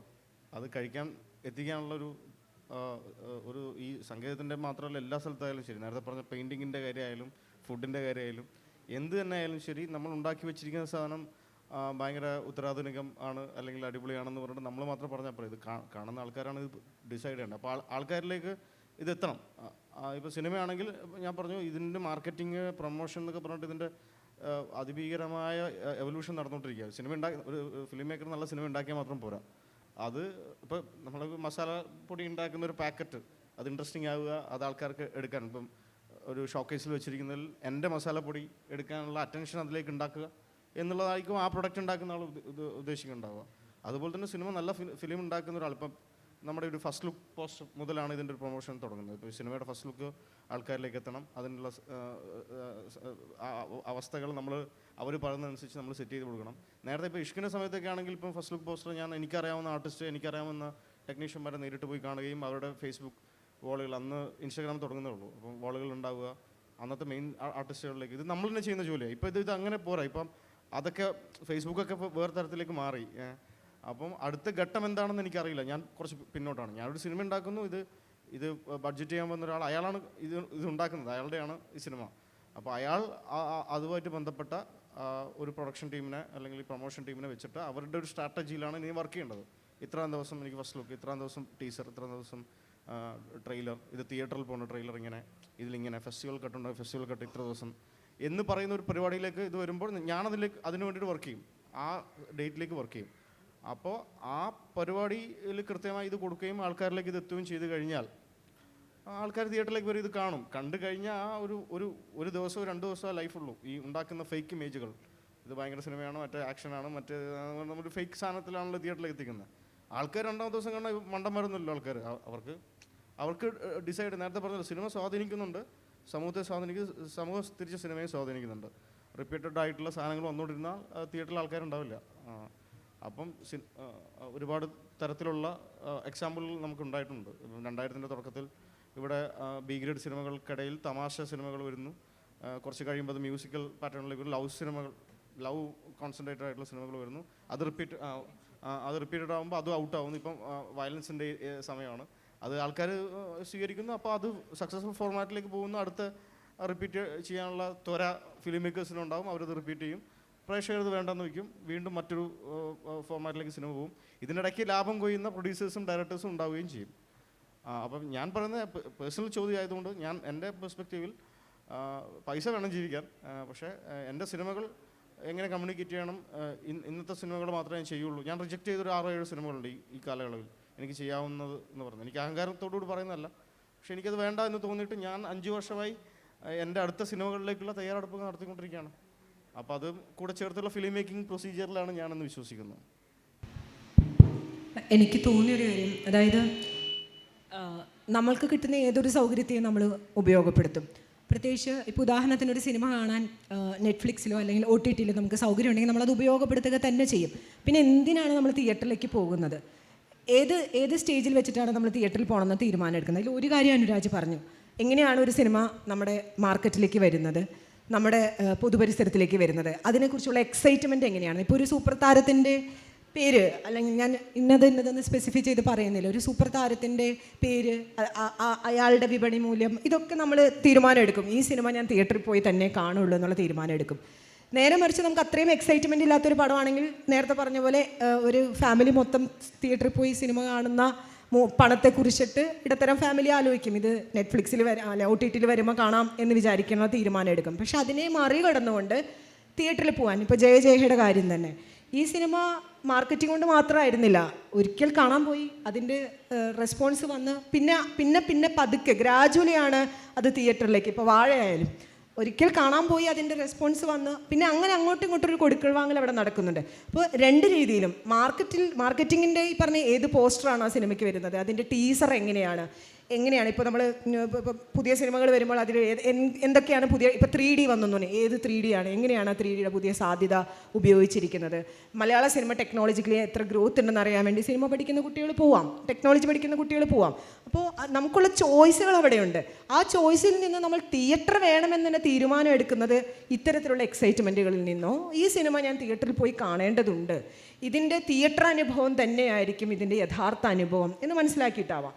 ഒപ്പം തന്നെ ആ സിനിമ എനിക്ക് തിയേറ്ററിൽ നഷ്ടപ്പെട്ടിട്ടുണ്ടെങ്കിൽ ഞാനത് എൻ്റെ തൊട്ടടുത്ത ഓപ്ഷനായിട്ടുള്ള OTT ശ്രമിക്കാം. പക്ഷേ അവിടെ പറയുന്നത് പോലെ സിനിമ എന്ന്, ഇപ്പോൾ ഞാൻ നേരത്തെ വിപിൻ പറഞ്ഞൊരു കാര്യത്തോട് ഈ സൗന്ദര്യത്തിൻ്റെ ഡെഫിനേഷനെ കുറിച്ച് പറഞ്ഞപ്പോൾ, ഈ നല്ലത് മാത്രമാണ് സൗന്ദര്യം എന്നുള്ളൊരു ധാരണ നമുക്കില്ല. നല്ലത് ഇങ്ങനെ നല്ല അമ്മ, നല്ല അച്ഛൻ, അല്ല പൊട്ടച്ഛനും നല്ലതാണ്, പൊട്ടമ്മയും നല്ലതാണ്, പൊട്ടക്കാമ, അത് സിനിമ എന്ന് പറഞ്ഞാൽ അല്ലെങ്കിൽ ജീവിതം എന്ന് പറഞ്ഞാൽ ബ്ലാക്ക് ആൻഡ് വൈറ്റ് അല്ല. ഇതിൻ്റെ ഇടയിൽ കുറേ ഷെയ്ഡുകൾ ഉണ്ടെന്ന് വിശ്വസിക്കുക. ആ എല്ലാ ഷെയ്ഡുകൾക്കും റെപ്രസെൻറ്റേഷൻ ഉള്ളതാണ്. എത്ര നിറങ്ങളുണ്ട് നമുക്ക്, കറുപ്പും വെളുപ്പും, അതിനിടയിൽ ഒരുപാട് നിറങ്ങളുണ്ട്. അപ്പോൾ അതുകൊണ്ട് അതിനെ നമ്മൾ എങ്ങനെയാണ് നമ്മുടെ മുന്നിലേക്ക് അവതരിപ്പിക്കും. ഇപ്പോൾ പറഞ്ഞു എവിടെയാണ് ക്യാമറ വെക്കുന്നതെന്ന് തീരുമാനിക്കുന്നത്. ഒരു ഒരു രാവിലെ അടുക്കളയിൽ നിന്ന് ഇറങ്ങി വരുന്ന ഒരു സ്ത്രീയുടെ എങ്ങനെയാണ് അവരുടെ വസ്ത്രം, അവരെ ഭംഗിയായിട്ട് അവതരിപ്പിക്കേണ്ട കാര്യമില്ല എന്ന് കാണുന്ന പ്രേക്ഷകർ അറിയാം. പക്ഷെ നമ്മുടെ സീരിയലിൽ അങ്ങനെയല്ല വരുന്നത്. അവിടെ ഒരു സ്യൂഡോ ആയിട്ടുള്ള ഇമേജാണ് നമ്മൾ കാണുന്നത്. അപ്പോൾ യഥാർത്ഥത്തിൽ സിനിമയുടെ സെൻസ് അറിയുന്നത്, സ്കില്ല് എന്ന് പറയുന്നത് പോലെ ആ സ്കില്ലും സെൻസും കൂടി ചേരുമ്പോഴാണ് അതിനൊരു എസ്തെറ്റിക്സ് ഉണ്ടാകുന്നത്. അതിനെ പ്രേക്ഷകർ എസ്തെറ്റിക്സ് ആയിട്ട് വ്യാഖ്യാനിക്കുന്നു. ആ എസ്തെറ്റിക്സ് അവിടെ നല്ല വിഷ്വൽ വെച്ചാലാണ് അത് എസ്തെറ്റിക്സിന് വിരുദ്ധമാവുക. നല്ല വസ്ത്രം ധരിച്ചാൽ അല്ലെങ്കിൽ നല്ല രീതിയിൽ പോളിഷാക്കി വന്നാലാണ് അവിടെ എസ്തെറ്റിക്സിന് വിരുദ്ധമാവുക. അപ്പോൾ നമ്മൾ എസ്തെറ്റിക്സിന് ആ രീതിയിലും കൂടി കാണുന്നതാണ് ഒരു പ്രേക്ഷകൻ എന്നുള്ള രീതിയിൽ, അല്ലെങ്കിൽ അങ്ങനെയാണ് ഞങ്ങളൊക്കെ മനസ്സിലാക്കുന്നതെന്ന് കൂടി ചേർക്കുകയാണ്. അപ്പോൾ ഒരു കല എന്ന് പറയുന്നതോടൊപ്പം തന്നെ ഒരു ബിസിനസ്സാണെന്ന് അറിഞ്ഞുകൊണ്ട് തന്നെ, അല്ലെങ്കിൽ ഒരു വ്യവസായ കലയുടെ എല്ലാ സാധ്യതകളും അത് ഉപയോഗിക്കുന്നുണ്ട്. ഒരു കോർപ്പറേറ്റ് അതിനകത്ത് ഇടപെടുന്നുണ്ട്, ബാക്കി എല്ലാ മാധ്യമത്തിലെന്ന പോലെ കോർപ്പറേറ്റ് അതിനകത്ത് ഇടപെടുന്നുണ്ട്. അപ്പോൾ ഒരു നെറ്റ്ഫ്ലിക്സ് പോലുള്ള കമ്പനി, ഇപ്പോൾ ഇവിടെ മാർക്കേസിൻ്റെ പുസ്തകത്തെക്കുറിച്ച് സൂചിപ്പിച്ചു. ഇതൊരു ക്ലാസിക്കാണ്. ഈ ക്ലാസിക്കിൻ്റെ അല്ലെങ്കിൽ അതിൻ്റെ ബോധമണ്ഡലത്തിൽ നിൽക്കുന്നത് വളരെ കുറച്ച് ആൾക്കാരായിരിക്കും. അപ്പോൾ അതുകൊണ്ട് ആ ബോധമണ്ഡലത്തിലുള്ള ആൾക്കാരെയാണ് കറക്റ്റായിട്ട് അത് ടാർഗറ്റ് ചെയ്യുന്നത്. അതുകൊണ്ട് അവർ വിചാരിക്കുകയാണ് അത് തിയേറ്ററിൽ പോകേണ്ട ആവശ്യമില്ല, അത് ആവശ്യമുള്ളവർ അവിടെ നിന്ന് വാങ്ങി കാണുന്നതാണ്. പണ്ട് നമുക്ക് ഓർമ്മയുണ്ടാവും ടൈറ്റാനിക് സിനിമ, അതവിടെ സൂപ്പർ ഹിറ്റായ സമയത്ത് ഇവിടെ ഒരു ഇംഗ്ലീഷ് നമുക്ക് ഇത്രയധികം സാധ്യതകളൊന്നും ഇല്ലാത്ത സമയത്ത് ഈ VCD വാങ്ങിച്ചിട്ടാണ് നമ്മളൊക്കെ കണ്ടിട്ടുള്ളത്. കാരണം നമുക്ക് ടൈറ്റാനിക്കിനെ കുറിച്ച് ഒന്നും, ഒരു കപ്പൽ പൊളിഞ്ഞെന്ന് മാത്രമേ നമുക്ക് അറിയുള്ളൂ. പക്ഷെ ആ സിനിമ ഏതോ എവിടെന്നോ വന്ന ഒരു സിനിമ കേരളത്തിലെ ഓരോ കുഗ്രാമത്തിലും ഒരു VCD ഇട്ട് കണ്ട തലമുറയുണ്ട് നമ്മളൊക്കെ. ഞങ്ങളുടെ തലമുറയിൽ അങ്ങനെയാണ്. അപ്പോൾ അത്തരത്തിൽ ഒരു സിനിമയുടെ മാജിക് എന്ന് പറയുന്നത്, ഒരു സിനിമയുടെ ബഹുജന അല്ലെങ്കിൽ ബഹുജന ആസ്വാദന മാധ്യമം എന്നുള്ള രീതിയിൽ അതിന് ഈ ഒരു സമൂഹവുമായി ചേർന്ന് നിന്ന് മാത്രമാണ് ചരിത്രം ഉണ്ടാക്കാൻ പറ്റൂ. അത് ചിലപ്പോൾ പൊളിഞ്ഞു പോവാം, ചിലപ്പോൾ വ്യാജ നിർമ്മിതികളുണ്ടാവാം, ചിലപ്പോൾ അപരവൽക്കരണം ഉണ്ടാവാം, ചിലപ്പോൾ ഡിക്കൺസ്ട്രക്റ്റ് ചെയ്യാം. പക്ഷേ സമൂഹവുമായി ചേർന്നിട്ടാണ് അതിൻ്റെ നിലനിൽപ്പ് എന്ന് വിശ്വസിക്കുകയാണ്. നെറ്റ്ഫ്ലിക്സ് ആയാലും തിയേറ്റർ ആയാലും. Thank you. പറഞ്ഞു നിർത്താൻ ഒരു ആഗ്രഹം കൂടി മാത്രം. ഇത്തരത്തിലുള്ള പലതരത്തിലുള്ള സങ്കല്പങ്ങൾ പല ഫിലിം മേക്കേഴ്സിന് പലതരത്തിലുള്ള കാഴ്ചപ്പാടുകളുണ്ടാകും. പല പേഴ്സ്പെക്റ്റീവുകൾ നമ്മൾ സിനിമകളിലൂടെ കാണും. അത് ആർട്ട് ഫോമാണെന്നോ അല്ലെങ്കിൽ ഒരു കമ്മോഡിറ്റി ആണെന്നോ ഒക്കെ നമ്മൾ വ്യാഖ്യാനിക്കുമ്പോൾ, അത് സ്കില്ലാണെന്നോ ആർട്ടാണെന്നോ ഒക്കെയുള്ള തർക്കങ്ങൾ നിലനിൽക്കുമ്പോഴും എൻ്റെ ഒരു ആഗ്രഹം അല്ലെങ്കിൽ പ്രാർത്ഥന ഇത്രയേ ഉള്ളൂ. ഇവിടെ ഇനിയും അത് എത്രമാത്രം സ്ത്രീവിരുദ്ധമായിട്ടുള്ള സിനിമകളും മനുഷ്യവിരുദ്ധമായിട്ടുള്ള സിനിമകളും ഒക്കെ വന്നുകൊണ്ടിരിക്കുമ്പോഴും മനുഷ്യരെ സന്തോഷിപ്പിക്കുന്ന, മനുഷ്യരുടെ ആറ്റിറ്റ്യൂഡിനെ മാറ്റുന്ന സിനിമകൾ വന്നുകൊണ്ടേയിരിക്കുന്നുണ്ട്. അപ്പോൾ അങ്ങനെ ബഹുതല സ്പർശികളായിട്ടുള്ള ഇങ്ങനെയുള്ള സിനിമകൾ കണ്ടുകൊണ്ടേയിരുന്ന സമൂഹം എന്നുള്ള നിലയിൽ മലയാളികളുടെ സമൂഹം ജീവിക്കാൻ കൊള്ളാവുന്ന ഒരു സമൂഹമായിട്ട് ഇപ്പോഴും നിലനിൽക്കുന്നുണ്ട്. മറ്റ് പല നാടുകളെ വെച്ച് നോക്കുമ്പോഴും നമുക്ക് വലിയ പരിക്കില്ലാതെ ഇങ്ങനെയൊരു സാഹിത്യ സമ്മേളനത്തിനൊക്കെ വന്നിരുന്നിട്ട് പോകാൻ പറ്റുന്ന തരത്തിലുള്ളൊരു അവസ്ഥ ഇവിടെ ഉണ്ടാക്കുന്നതിൽ സിനിമ എന്ന് പറയുന്നത്, അത് ആർട്ട് ഫോം ആയിക്കൊള്ളട്ടെ, അത് കമ്മോഡിറ്റി ആയിക്കൊള്ളട്ടെ, എന്തുമായിക്കൊള്ളട്ടെ, സിനിമ എന്ന് പറയുന്ന ആ സംഗതിക്ക് ഒരു എഫക്റ്റ് ഉണ്ടാക്കാനായിട്ട് സാധിക്കുന്നുണ്ട്. ആ എഫക്റ്റ് നമ്മളെ മുന്നോട്ട് തന്നെ കൊണ്ടുപോകും എന്നുള്ളതാണ് എൻ്റെ പ്രതീക്ഷ.